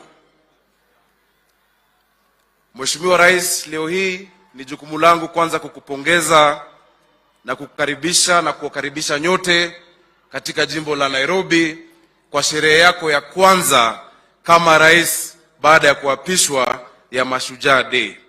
Sherehe hii inafanyika katika kiwanja ya kihistoria ya Uhuru Gardens ambapo bendera ya Kenya ilipandishwa mara ya kwanza kwa sababu ya juhudi ya mashujaa wetu, na tunakuomba utufungulie ili wananchi hawa watoto waweze kuja kwa maktaba kuona hadithi ya wale ambao walipigania uhuru wetu, waweze kumuona Tom Mboya, waweze kuona hadithi ya Kapenguria 6 ili pia hao waelewe ile vita ambayo ilipiganiwa kupata uhuru wetu. Mheshimiwa Rais, tunajua kwamba kwa leo Wakenya hawawezi kurudi kwa misitu kupigania uhuru, lakini tunaweza kuwa mashujaa katika nyadhifa zetu mbalimbali. Tuko na madaktari wetu na wauguzi ambao kila siku wanajitolea kuhudumia wananchi wetu wakati mwingi bila vifaa vinavyofaa. Hao ni mashujaa. Tuko na walimu wetu ambao wanapambana kila siku na CBC wakifunza watoto wetu ili waweze kuza siku za usoni. Hao pia ni mashujaa na tunawapongeza sana walimu wetu. Pia Mheshimiwa Rais, tuko na askari wetu, polisi wetu ambao wanahatarisha maisha yao kila siku kutulinda, kuhakikisha kwamba tunabaki na usalama. Hao ni mashujaa. Na ningependa kuomba Wakenya leo hii popote mlipo, ukimwona polisi, ukimwona daktari, ukimwona mwalimu, mpongeze, msalimie, mwambie asante kwa sababu yeye ni shujaa. Mheshimiwa Rais, sherehe hii pia inatendeka punde baada ya uchaguzi ambapo Wakenya walijitokeza, wakaenda wakapiga kura, wakarudi manyumbani, tukaenda kotini, wakatulia, uamuzi ukafanywa bila vurugu na bila vita. Wakenya wote kwa jumla, nyinyi ni mashujaa. Najua ya kwamba mashujaa wetu, mababa zetu kuanzia Jomo Kenyatta na wote wangefufuka leo, wangetupongeza kwa sababu tulifanya uchaguzi wa amani na tumerudi na tunafanya kazi kwa sasa. Rais William Samoei Ruto, wewe ni shujaa wetu. Your Excellency, our President, you are a true hero because you have taught us and you have shown us that the world belongs to those who believe in the beauty of their dreams. That today these children can dream to be anybody that they can be in this world. That their dreams are not limited by the imagination of their teachers or by the success of their parents. Thank you for being a hero to all of us as Kenyans. As I conclude, Your Excellency, this morning, I saw Her Excellency the First Lady tweeted a quote that I really like. She quoted our founding father, Jomo Kenyatta, and said that while our fathers might have been heroes of the past, our work is to be architects of the future. While we acknowledge and are grateful for what was done before, Your Excellency, may this event, may today's celebration give you the perspective to see behind, to look back to history, and also to forge the way forward for a new generation of this country. We shall do our part. I would like to urge all the leaders that we can all be heroes by serving diligently and by serving faithfully. In Nairobi City County, Your Excellency, we have committed to create a city of order, a city of dignity, a city of hope and opportunity, and by doing that, we hope we shall be heroes. Thank you very much, Your Excellency. May God bless you, and may God bless the Republic of Kenya. Your Excellency, it is now my humble duty and honor to invite His Excellency, another hero of ours, who is a son of Mau Mau. Some of us are not related to Mau Mau, but through him we believe we are part of the struggle. His Excellency Rigathi Gachagua, to make remarks and to invite you to speak to us.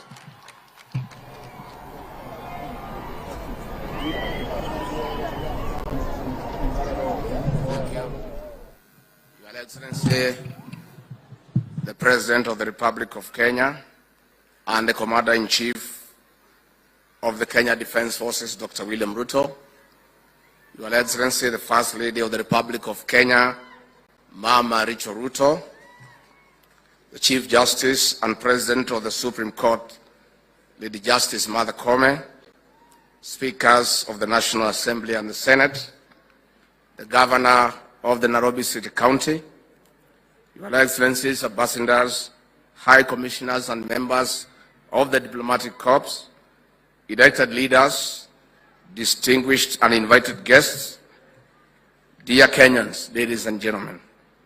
Kenya hoye! I'm delighted to join all today in marking this year's Mashujaa Day celebrations at these historic Uhuru Gardens. Your Excellency, allow me first to congratulate you on your election as the 5th President of the Republic of Kenya on 9th August 2022. This being your first national celebrations of Mashujaa Day to officiate since assumption of the Executive Office of the President of the Republic of Kenya. It is a momentous occasion for the people of Kenya and in the history of our beloved Republic. Mr. President, I also wish to congratulate all the elected leaders in the just concluded elections and remind them that it is time to deliver. We cannot afford to waste a single minute. We know Kenyans are suffering, and no more talk. It is now time to work. Your Excellency, allow me to most sincerely thank the people of Kenya for exercising their constitutional right to vote, but more importantly, upholding peace before, during, and after the elections. Kenya is a mature democracy, and indeed our great nation is back as an island of peace. Irrespective of our political differences, it is time to work and deliver. We are all Kenyans. This is our nation, and we are rising together. This is the freedom our forefathers fought for. This is the freedom Kenyans voted for. No more room for pain and suffering. Indeed, Mr. President, the real freedom is here with us today.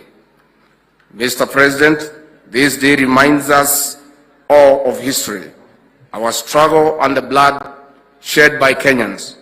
It shows us the beauty of purpose, the beauty of unity and purposeful living. Our forefathers and heroic Kenyans, who we celebrate today from all phases of our liberation and struggle, gave us a nation we are proud of. This is our country. We are one people. We have a duty to make this nation greater than we can imagine in all spheres of our lives. Mr. President, your government, the Kenya Kwanza government, has a plan to make Kenya a great nation, as envisaged in our manifesto, where everyone matters and every hustle matters. I want to assure you, Mr. President, of my commitment as your deputy, round the clock, to assist you in delivering to the people of the Republic of Kenya. Your Excellency, the challenges that we face as a nation, ranging from social to economic, belong to all of us. I call upon all Kenyans to each make a contribution every day in a simple or a small way. It matters. As they say in Kiswahili, umoja ni nguvu. Your Excellency, without further ado, it is now my humble duty to welcome you to address the people of Kenya. And let me ask all of you to be upstanding. And ladies and gentlemen, the President of the Republic of Kenya.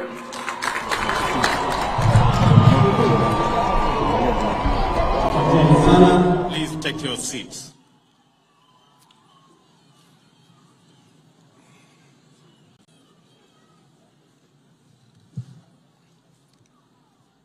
Nairobi hoye!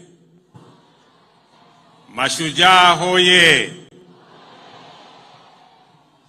Kwanza mimi nataka tuwapigie makofi wale waimbaji waliotuimbia hapa, walifanya kazi mzuri sana. We celebrate our artists. We celebrate those who have made presentation to us. It was quite a feat and I could see a lot of science behind the presentation and the performance that they showed. Let me also take this very early opportunity to thank God for making the child of a simple Kenyan to be the President of Kenya. Let me take this opportunity to thank the millions of Kenyans who woke up early, lined up for many hours to vote for me and to vote for all the leaders that are today elected in the Republic of Kenya. My very deep and sincere gratitude to the millions of Kenyans who have elected us into office. Let me state at this very early opportunity that all of us, elected, nominated, and appointed, are today the privileged, because the people of Kenya have bestowed on us the challenge of leading our country into the new horizon. Let me also say that those we have been elected on both sides of the divide, together we must shepherd this country into a safe and prosperous future. I want to state that I will work with all the leaders who have been elected in all formations for the good and for the prosperity of our country. I am tremendously privileged to join you and our visitors today as we commemorate the 59th anniversary of Mashujaa Day. It is with great humility that I preside over this year's celebration for the first time as president, and I am humbled and grateful for the honor to be your leader. We solemnly observe this important day every year in order for us to reflect upon where we have come from as a nation. We mark this day to consider the troubled road we trod through, the sorrowful wilderness of cruel colonial injustice, and the price that we paid in blood, toil, anguish, and death for us to be a free people. We take this opportunity to also celebrate the histories of our heroes and heroines who sacrificed valiantly in our freedom struggle, their character, and most particularly and importantly, the values and principles which inspired, sustained, and vindicated them so that we may emulate them by leading lives worthy of their sacrifice. We also ask ourselves today, what must we do to transmit this noble history and ensure that future generations appreciate us, not only as worthy heirs of our illustrious ancestors, but also as skillful stewards of their heritage. We do this in pursuit of a solemn covenant proclaimed in the preamble of our Constitution, and I quote, that we, the people of Kenya, shall honor those who heroically struggled to bring freedom and justice to our land by adopting, enacting, and giving the Constitution to ourselves and to our future generations, end of quote. Our Constitution articulates a vision of Kenya our heroes and heroines would have approved, a Kenya worth fighting for and worth paying the ultimate price for.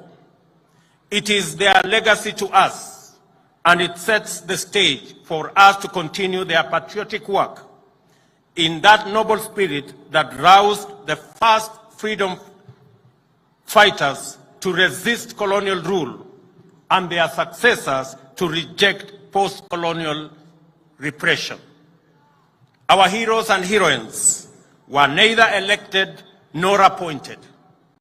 They were not sponsored and they were not funded. They had no offices or budgets. They were ordinary people invested in the struggle to make good their unwavering belief that all people are equal and all deserve to live in freedom. People of all walks of life, subsistence farmers and traders, clerks and former soldiers, teachers and their learners, preachers and their congregations, drivers, cooks, and farm workers ran away to the forest, armed with nothing but the conviction that a more just way of life is possible and that it is worth fighting for. The legacy of independence is the heroic achievement of value-driven, bottom-up heroism. The people were distinguished by their unity and commitment to selfless endeavor, determination, patriotism, and an unyielding sense of justice. Every time we have come together, we have accomplished major feats. That is why, as a nation, we are exhausted by the national anthem, and I quote, "Let one and all arise with hearts both strong and true," end of quote. Our Constitution, the People's Sovereign Charter, is an instrument of collective memory. It proscribes tyranny, marginalization, and oppression, provides institutional means to dismantle injustice and eradicate inequality, and gives us an opportunity to expand freedom and actualize rights. It also defines human well-being to be the reason for individual and collective action, as well as objects of the totality of our national enterprise. We are united in common endeavor with those who came before us and did so much for our country. We may define ourselves as a nation proudly standing on the foundation of the Constitution, united in pursuit of the well-being of every citizen.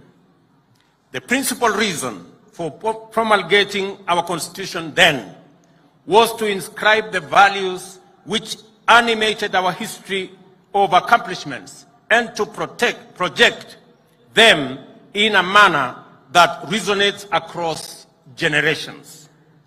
The national values and principles of governance set out in Article 10 form the soul of this dispensation. They define the parameters of patriotism, exemplary service, selfless sacrifice, and profiles us in terms of who we are and who we ought to be individually and as a nation. We can and we must employ these values as beacons for identifying people whose contribution honor the memory of our heroes and heroines and bring greatness to our nation. It is time, ladies and gentlemen, to direct our focus on the work that each one of us does to understand how we contribute to our individual well-being as well as that of our communities and our nation. It is this understanding we must take into account that individuals make up the greater national family and that Kenya's stature and splendor is always greater than the sum total of our individual efforts or community endeavors. Similarly, our national capacity determines the extent of opportunities all Kenyans have to pursue and attain their aspirations. What I'm saying is that regardless of the type and scale of your pursuit, every contribution matters. And regardless of our ways, of our walk of life, our work matters, our intentions matter, our thoughts matter, because we all matter and every hustle matters. I congratulate every citizen for their part in ensuring that the last general election was peaceful. I know of attempts at division, disunity, confusion, and even some who did everything in their power to entice and pressure our people to engage in criminal activity. But I also know that despite a competitive campaign period characterized by intense rivalry, Kenyans resolved in unison to remain peaceful, united, and compassionate. We set a new standard for ourselves: issue-based campaigns, transparent elections, and a peaceful outcome. I salute all Kenyans who set out every day, everywhere, doing ordinary things in inspired and extraordinary ways to fend for themselves and their families, thereby keeping our country going. I commend those whose work involves service to others. I celebrate those who volunteer and give, expecting nothing in return. Yet they serve selflessly. From the farmers who feed our nation to the drivers who connect all parts of our country by conveying people and goods, educators who impart knowledge to our infants in kindergartens, children in schools, and youth in tertiary institutions, medical staff in wards and in fields and training institutions, workers in quarries and construction sites, artisans on the side streets, in their small sheds and in large workshops, traders on the side streets in rural and urban markets, and all the way to the Nairobi Security Exchange. Professionals who give their best in every sector of national endeavor, and our men and women in uniform whose bravery and commitment continues to set the gold standard for sterling devotion to our flag. This nation salutes your service and celebrates your contribution. Ladies and gentlemen, because of the contribution of Kenyans elsewhere, our country continues to make great strides towards socio-economic transformation, shared prosperity, and enhanced well-being for our nation. In the East and Horn of Africa, the larger Africa continent, and globally, this nation expresses our values with greater clarity, and the state projects our aspirations more emphatically. Ladies and gentlemen, it is now time to lay the foundation for our future. Agriculture, as the lead sector to the economic transformation of our country, is the place to start, owing to its potential for high and quick returns on investment. But the situation in the country is wanting, and we have a severe food shortage as a result of prolonged drought in Kenya and the larger Horn of Africa region, the worst in nearly half a century, with 3 years of consecutive failed rain. Coupled with this are the extremely high global fertilizer prices. Our government's initial intervention to mitigate these challenges has been to step up food supply in northern Kenya and other regions and ensure better coordination between government and development partners. And I want to thank my deputy for being an able connector between these partners. We thank our partners for their input that has gone a long way in relieving this dire situation. World fertilizer prices have more than doubled in the past 2 years since COVID-19. The prices were passed on to farmers and the cost skyrocketed to more than 7,000 for a 50-kilogram bag. This had a huge impact on productivity of farmers last year. For example, maize production suffered a deficit of 10 million bags. Our government's first intervention to address the fertilizer challenge and make it available to counties and regions that plant in the short rains was to import 1.5 million 50-kilogram bags and distribute them at a lower price of Kenya shillings 3,500 per 50-kilogram bag.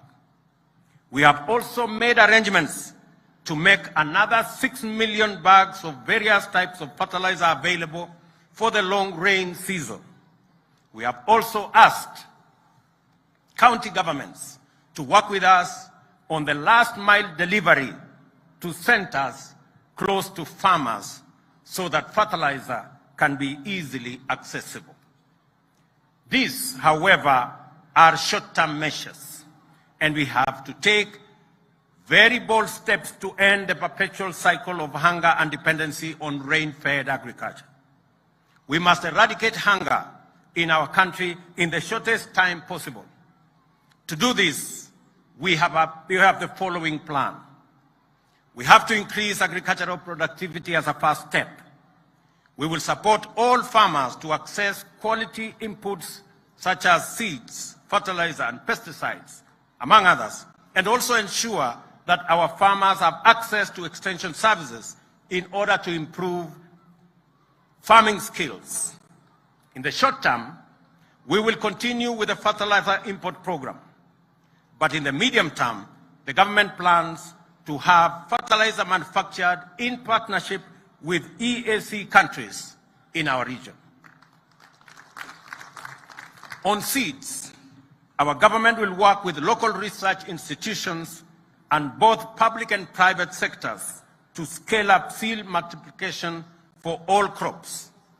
However, irrigation is the ultimate solution in guaranteeing food security in our country. In 2017, the government set out to build 57 dams to harness water for irrigation and domestic use. Many did not even start. Few are complete, while the rest are ongoing. The huge capital outlay required for dam construction in the context of competing budgetary priorities poses a huge challenge to this program. And to address this challenge, we are working on innovative investment mechanisms through public-private partnership to construct at least 100 dams. Consequently, it would be possible to progressively irrigate the 3 million acres already identified as irrigable land. In the next 3 years, the government plans to double the land under irrigation to 1.4 million acres. Of this, 200,000 acres will be under rice irrigation and 500,000 under other food crops. Rice production in Bunyala, the Tana Delta, Rahole in Garissa, Mwea and Ahero will take priority as these are areas that have already mechanisms for us to upscale. Our dairy farmers struggle with the high cost of feed and challenges of storage, preservation of milk, and access to markets.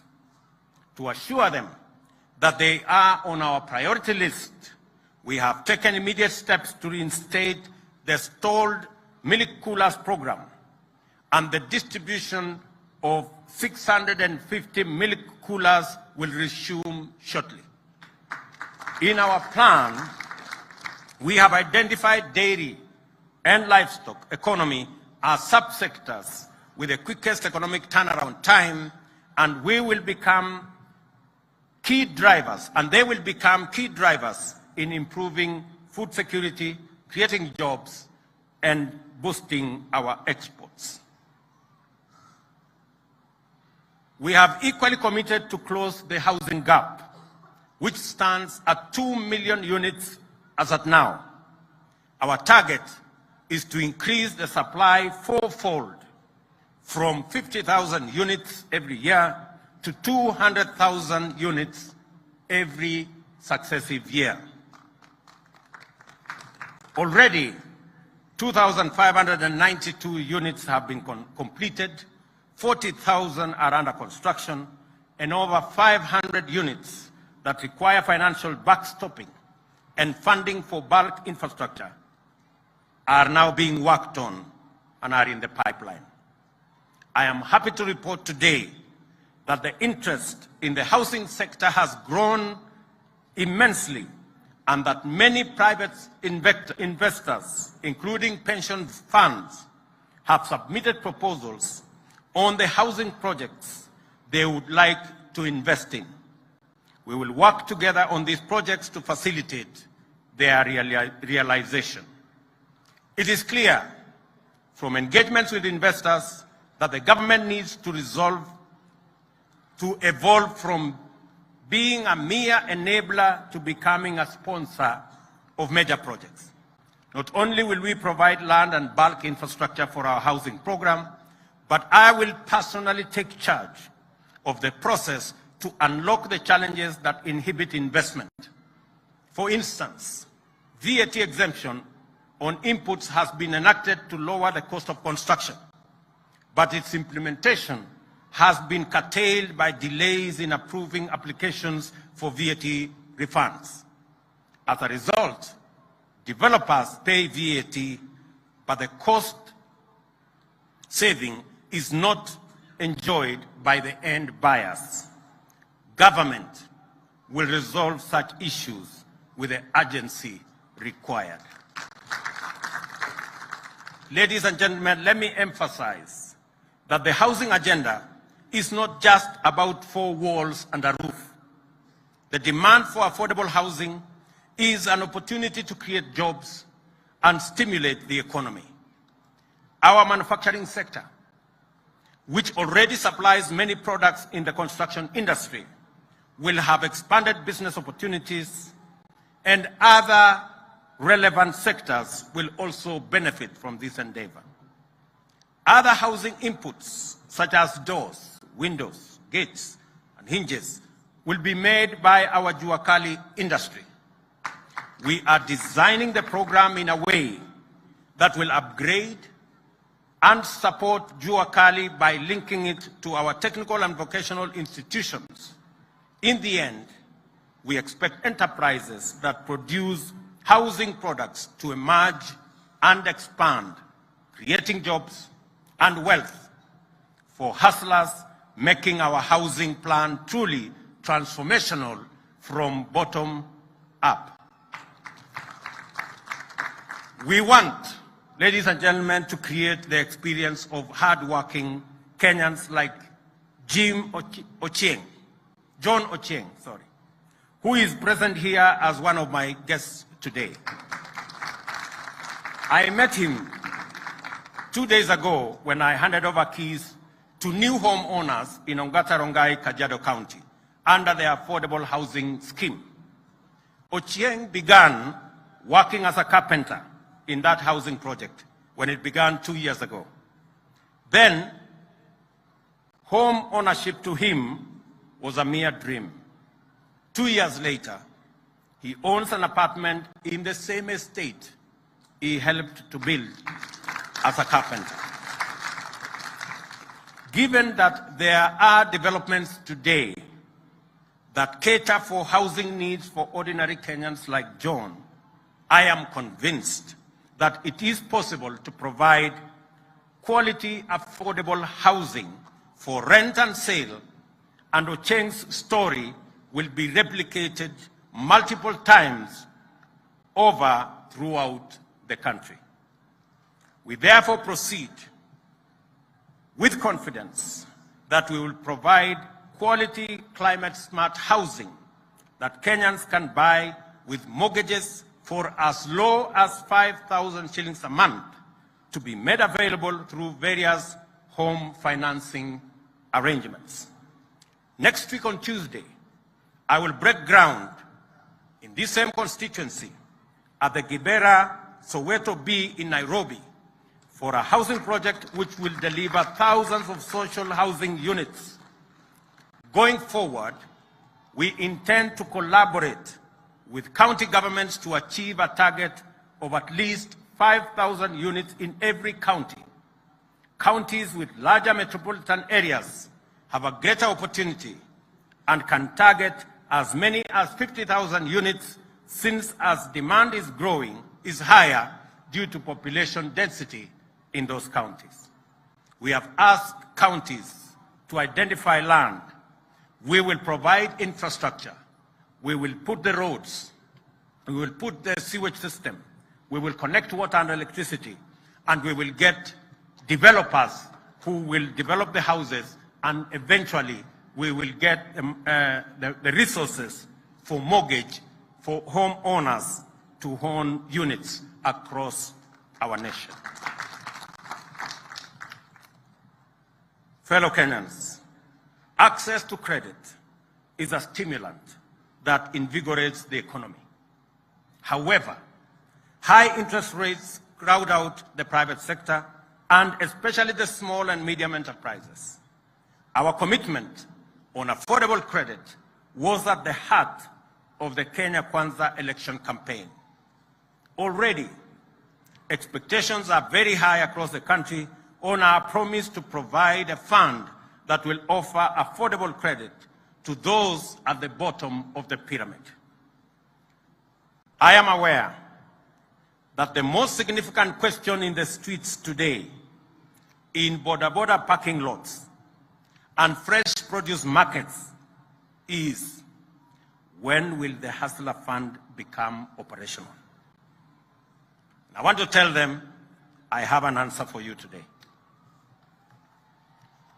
Even before the fund is set up, we have made several interventions to make credit accessible. Safaricom, and I want to thank them, and their financial partners have brought down the cost of Fuliza by reducing interest rates by 50%. As part of that agreement, 4 million borrowers who had been blacklisted will be freed from the yoke of Credit Reference Bureau in the coming days. We have also secured an agreement with CRBs that they will abandon the punitive penalty of blacklisting borrowers and move to a credit scoring system that makes borrowers eligible for credit even as they work to improve their credit worthiness. As a result, no citizen will be excluded from the credit system. They will therefore be eligible to access credit as they work their way into paying their loans. On the Hustler Fund, there are 3 crucial issues available under the Hustler Fund to small businesses on affordable rates being single-digit rates, to individuals through chamas, groups, SACCOs, and cooperatives. All borrowers in this platform will not only access affordable credit, but they will also participate in short-term saving plan and long-term pension program. Every saving made by borrowers on this platform will be matched by the government of Kenya on a 2-to-1 ratio to a level to be determined by the program. And I will launch this fund credit and savings product on the 1st of December this year. Health is front and center of socio-economic development. The failure of a health system undermines prosperity. Kenyan families spend a total of 150 billion in out-of-pocket expenditure on health services a year, mobilized from various sources including Harambes, WhatsApp and M-Pesa groups, loans, sale of land and other assets, to pay hospital bills for loved ones. Also, many small businesses fail when owners fall ill and cannot work or divert money to pay medical expenses. It is no wonder, then, that it is commonly said that most families and individuals in Kenya are one illness away from poverty. 1 million Kenyans sink into poverty every year because of medical expenses. We want to lift, and we must, this punitive burden from the shoulders of Kenyans and their businesses through our universal health care plan. The plan is to revitalize primary health care by laying more emphasis on preventive and promotive strategies. Many critical health illnesses, including cancer, heart complications, kidney failure, and hypertension, can be detected and addressed at this level without the need for hospital visit or admission. Our health reform commitment is therefore threefold. In partnership with county governments, we will mainstream community health workers and make them the foundation of our health system. Reforming the National Health Insurance Fund is a necessary imperative. Progress has been made in enrolling more members, and in the last 10 years, 12 million Kenyans have joined the fund. The challenge, however, is that the NHIF is an occupational scheme that is tailored for salaried people on payroll in public and private sector, and not the social insurance scheme it ought to be. We shall change the contribution structure from an individual contributory scheme to a household contributory model. We intend to address the challenges of inadequate human resources in our public hospitals and the poor industrial relations between health professionals and our county governments. We are particularly committed to the professional development of our health workers, and I take this opportunity to assure our health workers across the board that we have listened to them and we will propose ways in collaboration with county governments of resolving all outstanding issues.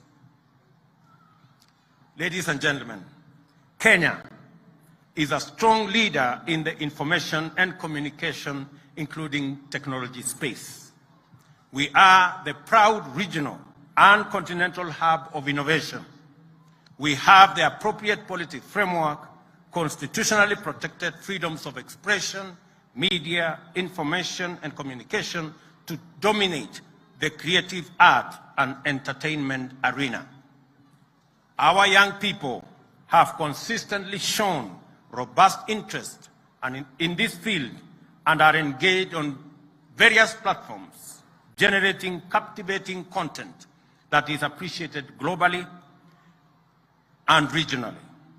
There is tremendous potential for our country to become a global leader, employ hundreds of thousands of young people, and generate immense wealth if we facilitate the young people to plug into the global digital economy.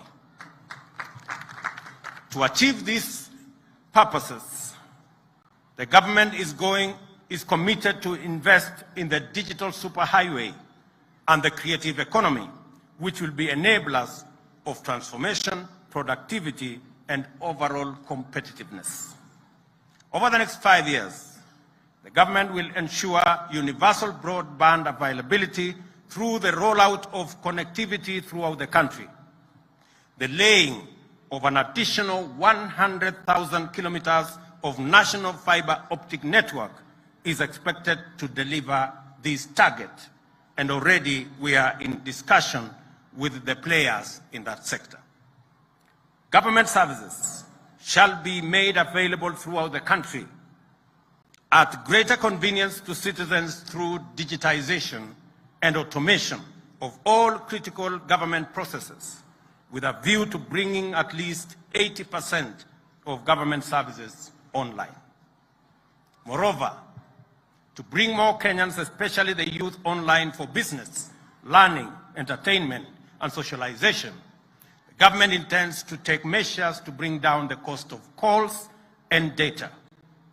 This initiative converges with the efforts to boost the creative economy and scale up cultural production and the arts industry. Our government is also committed to the establishment of more art and culture infrastructure, including theaters, music auditoriums, and galleries, and extensive refurbishing of facilities to expand space for artistic and cultural expression and production. The government is also firmly committed in investing in the robust delivery of 5 pillars of our plan for socio-economic transformation. This investment is undertaken in full recognition of our national values and principles of governance, as well as broader national interests and goals. They include policy and legislative interventions, regulatory interventions, our national security, justice, law and order, and our education. Ladies and gentlemen, there are parts of this country where personal safety and security are precarious and life expectancy is low. Poverty and the cost of living are high because markets and supply chains have been disrupted or threatened by insecurity in these areas. The well-being of residents in these areas is as paramount as that of every other citizen in Kenya. They too deserve to live and work in safety and dignity and to happiness without let or hindrance. And yet, terrorists, bandits, cattle rustlers, and all manner of violent criminals have held them back, extinguishing or deferring for far too long too many hopes and dreams as the rest of the country makes progress. It is time for this lawlessness to stop, and stop for good. Our government has undertaken necessary personnel realignment in the security services to facilitate the rapid achievement of our objectives in this sector. On my first day in office, I executed the instruments to actualize the financial autonomy of the National Police Service and have given the necessary directives to enable it rapidly achieve national security strategic objectives. These actions extend to the facilitation of the Director of Criminal Investigations to expeditiously resolve investigations to a standard that can support effective prosecution and secure convictions. The independence of the National Police Service is essential for its institutional credibility and efficiency, citizen safety and welfare, and effective maintenance of law and order. A professional police service fosters harmonious relations with citizens and communities, cannot be weaponized in pursuit of divisive or partisan agenda, and can never resort to disastrous policies like extrajudicial murder as part of policing. I believe we can keep this country safe and secure without tormenting our people. We can efficiently and effectively suppress crime, monitor and disrupt and apprehend criminals without abducting, torturing, killing, or causing citizens to disappear. It is time to retire these terrible tactics and professionalize our criminal justice system. That is why my government is taking strong measures to facilitate the enhancement of capacities along the. I have directed that immediate measures be undertaken to disband the Special Services Unit in the Directorate of Criminal Investigation, and with urgency, investigations must be commenced so that those found culpable are held to account. There must also be robust mechanisms throughout the police service to maintain high professional standards, scrupulous adherence to the rule of law, accountability for actions and decisions, and operational transparency. At the terminal end of this chain, the government has also undertaken its obligations to observe judicial independence while actualizing the judiciary fund, enhancing budgetary allocation to enable it to invest in infrastructure and facilitate the appointment of more judges, to expand access to justice. Effective deterrence of crime requires robust prosecution, while economic efficiency, investor confidence, and competitiveness all depend on effective dispute resolution. A well-resourced, independent, impartial, and thoroughly professional judiciary is indispensable for good governance, law and order, and is also essential for financial sustainability, transactional effectiveness, and business competitiveness. The institutional independence of the judiciary must be upheld at all times, and the independence of judges respected as the minimum gesture of the rule of law in Kenya.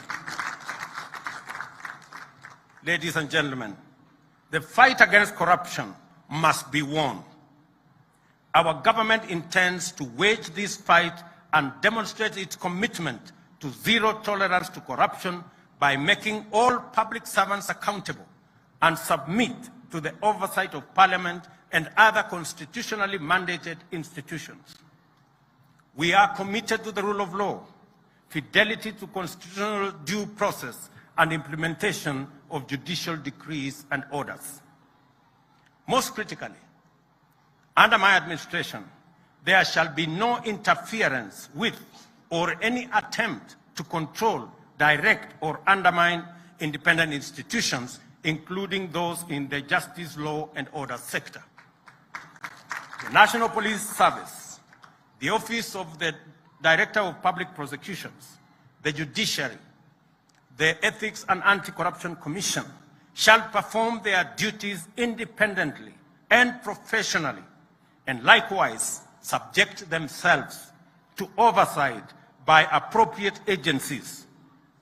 This is our vision for ensuring that the war on corruption is not itself corrupted by inappropriately play their part by contributing to national building efforts and partaking of the dividends of shared prosperity. High quality and relevant education is vital in imparting the necessary skills and competencies to our learners from pre-primary to tertiary levels in order to enable citizens engage meaningfully with the world of the present and the world of the future. A week ago, we launched the Presidential Working Party on Education Reforms to review all aspects of education in Kenya. Its findings and recommendations shall inform subsequent necessary interventions to ensure that Kenya delivers the caliber of education, skills, and training needed to successfully pursue sustainable development. As we do that, ladies and gentlemen, we are equally concerned about climate change and its impact on Kenya generally and our arid and semi-arid regions in particular. We will address the effects of this phenomenon as its ravaging effects at home and abroad. Our pastoralist communities have experienced scarcity of pasture due to prolonged drought, the worst in 40 years, and 3 years of absolute rain failure. As a result, we have lost 2.5 million heads of livestock owing to this very severe drought. Rising food prices have made an already bad situation worse. Elsewhere, communities in rural and urban areas across the country are equally struggling under the weight of high food prices and shortage of water. Without a doubt, climate change is complicating our roadmap towards socio-economic transformation and achievement of sustainable development goals. As we seek short-term measures to respond to the evolving situation, I have directed that a long-term and sustainable solution to the planetary challenges be put in place.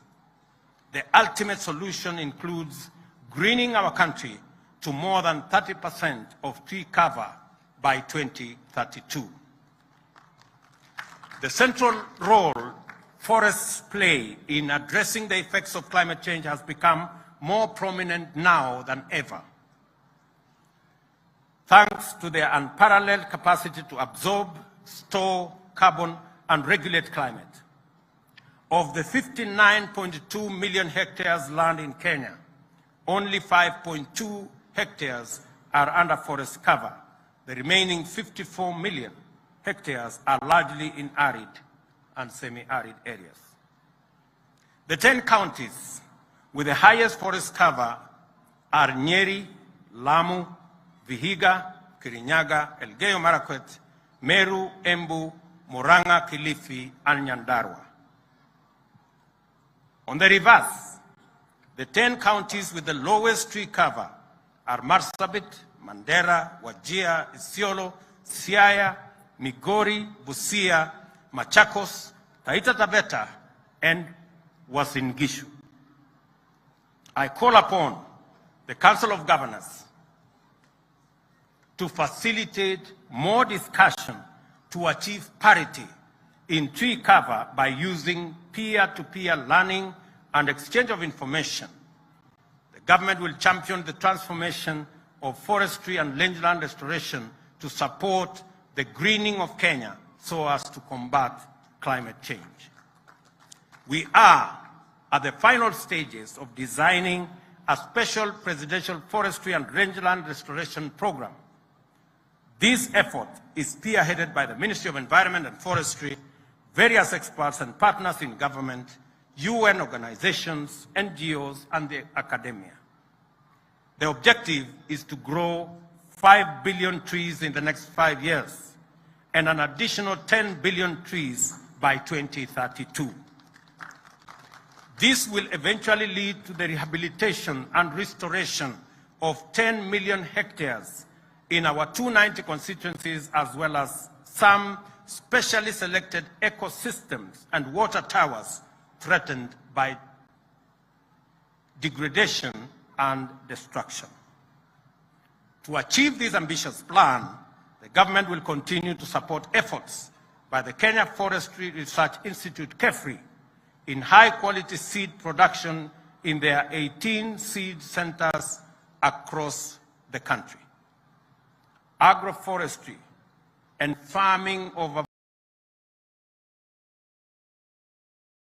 avocados, mangoes, and urge all Kenyans to support this government's call to grow at least 15 billion trees in 10 years. To achieve this target, simple calculation shows that every Kenyan needs to grow at least 300 trees, the 50 million of us. We will be able to grow 15 billion trees. And I will tell the ministry concerned, the Ministry of Environment, to issue a small certificate for every Kenyan who completes his round of 300 trees. Restoration in the presidential program will be undertaken by youth and women groups, civil society, communities, and religious organizations, leveraging on private sector and government financing. To ensure sustainable funding, Kenya is developing policies and strategies to tap into the global carbon market opportunities accessed through carbon trading. Additionally, the government will secure and protect public forests, rehabilitate and restore all degraded water towers and other forest ecosystems across the country. We will work towards fencing all fragile water towers and other ecosystems to protect them from encroachment. To resolve the capacity constraints at the Kenya Forest Service, I have directed the immediate recruitment of an additional 2,700 forest rangers and 600 forest officers to augment our interventions in this sector. Shortly, I will also be inaugurating the Climate Change Council that will steer Kenya's climate action through stakeholder engagement coordinated in the presidency as required by the Climate Change Act of 2016. Under the program, we will start mobilizing finance from public and private, including multilateral sources, to fund the proposed activities. This is anchored on the United Nations goals and backed by the Tree Growing and Sustainable Forest Finance Management Program, supported by UN and other international institutions. The program also responds to Kenya's commitment to help reduce global greenhouse gas emissions articulated in various multilateral environmental agreements and the United Nations Decade of Action on Ecosystem Restoration.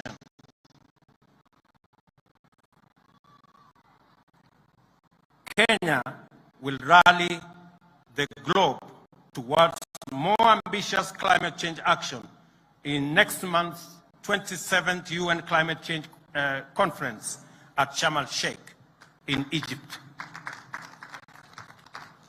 In an increasingly interconnected world, ladies and gentlemen, our well-being depends on engagements with our neighbors, continental fraternity, and international partnerships. In all these areas, Kenya has continued to be a dependable ally, faithful friend, and effective partner, ever committed to a win-win bilateral as well as multilateral outcomes that achieve mutual gain for the benefit of humanity. In the East African community, the rigid territorial borders are firmly on their way out as we move towards full integration.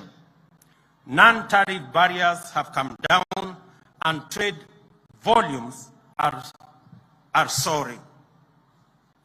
The community is becoming even more tightly connected with infrastructure systems crisscrossing the member countries. The possibility of an East African Federation is no longer a wild imagination or an idle dream. It is no longer a matter of if, it is a matter of when. In recent days, I have been to our sister countries in East Africa to take care of mutually beneficial regional business. In Ethiopia, we launched Safaricom Ethiopia Telecom's money business, which expanded Safaricom and M-Pesa regionally, and their footprint dispersing ICT innovation and deepening the revenue base of our company.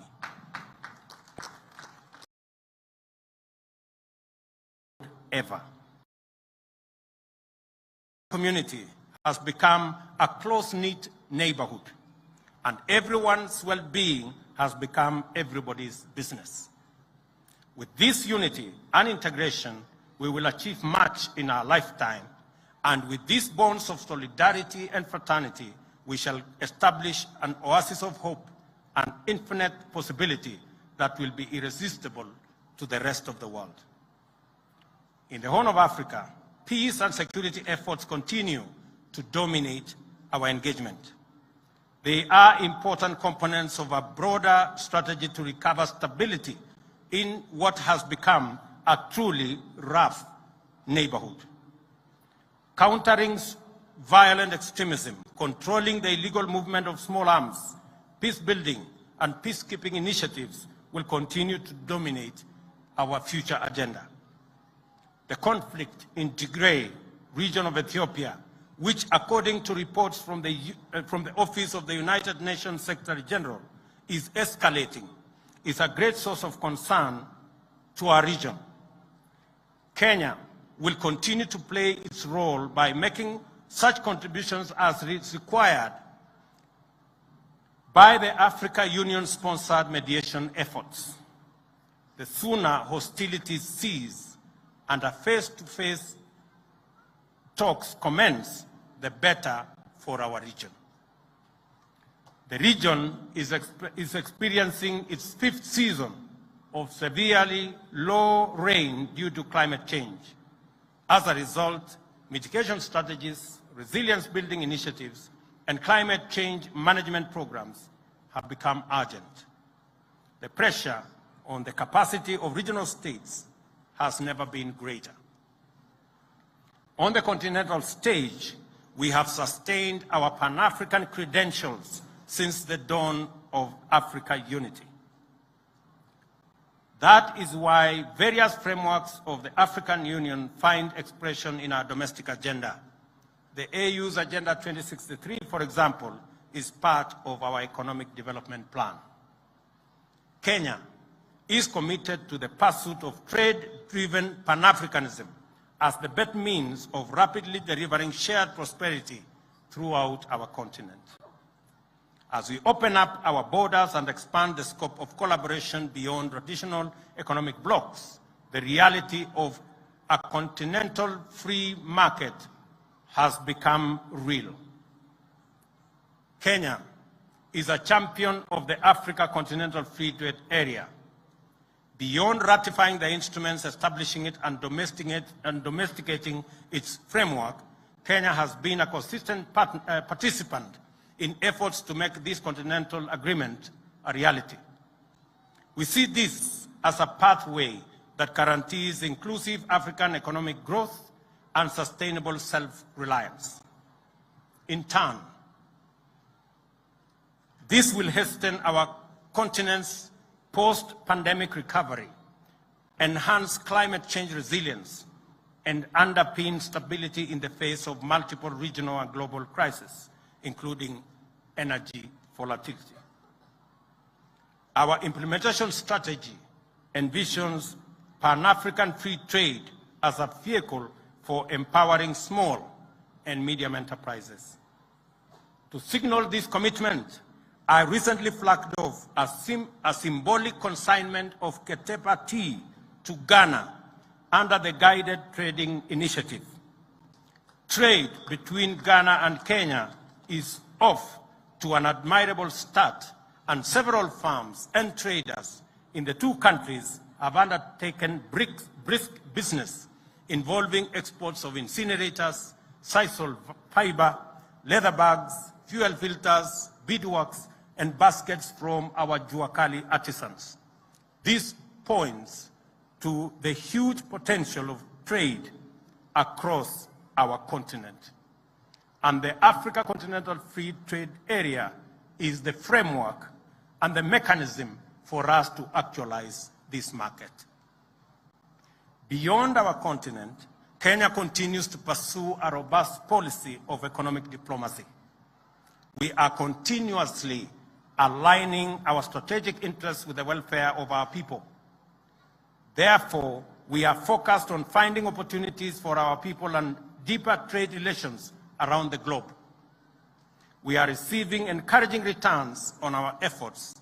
This week, our international port of Lamu scored a shining first with the export of livestock from northern Kenya to the Sultanate of Oman. This signals the opening up of tremendous opportunities for the pastoralists in our rangeland communities who deserve relief from the devastating losses of the ravaging drought. We also remain devoted to our strategic engagements with key development partners like the United States, which is now Kenya's premier trading partner, as well as the United Kingdom, which for a long time has held that position, the European Union, Middle Eastern nations, the Far East, including China and Japan, and indeed many other players in the world. Kenya's diplomacy is deliberately shifting into emerging opportunities. We are prepared to exploit the potential of the blue economy and the fast evolving digital universe to position our young generation as competitive global players. Kenya's commitment to multilateralism is a fundamental plank of our diplomatic strategy and foreign policy.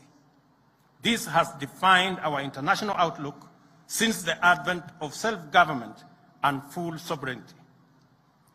We have hosted several multilateral institutions and aspire to receive more.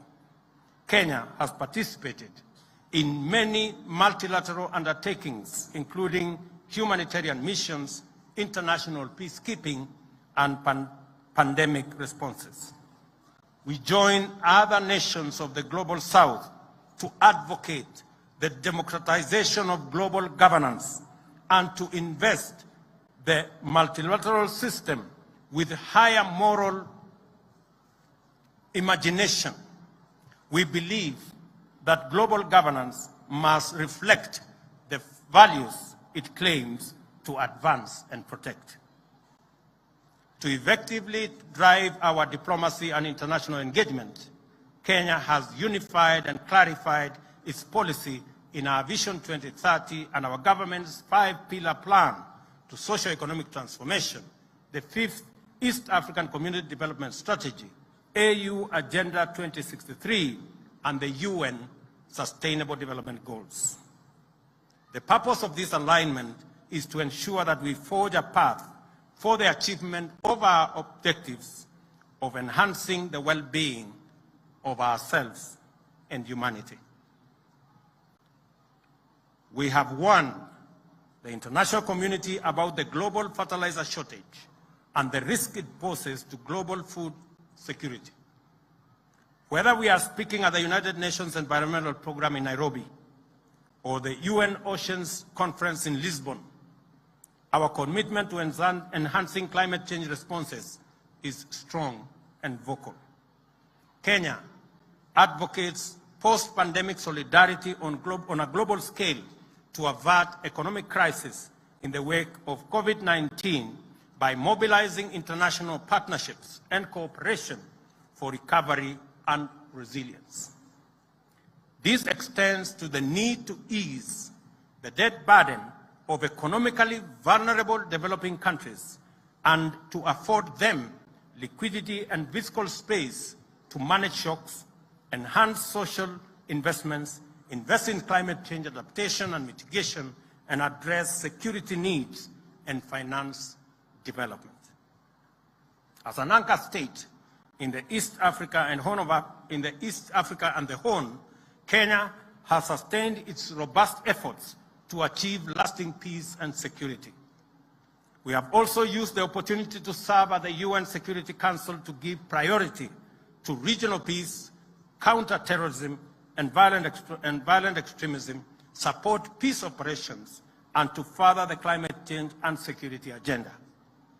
We consider these contributions to be critical in building a safe and peaceful world that is safe and conducive for human flourishing. Government efforts to affirm and project Kenya's stature globally has always been complemented by the contribution of Kenyan citizens who live and work in various parts of the world. This demonstrates the complementarity of state and citizen action and the inevitable alignment between patriotism and national well-being. We are all united in the quest for a Kenya we can all be proud to call home.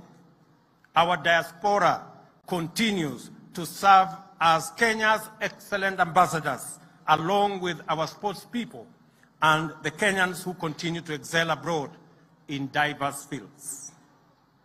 You make us proud, and in so doing, demonstrate the true spirit of Mashujaa.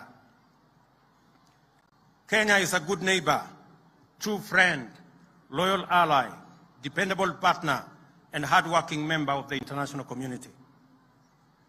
We live up to its strong value system, fluently articulating the ideas of compassion, solidarity, justice, freedom, and sovereignty.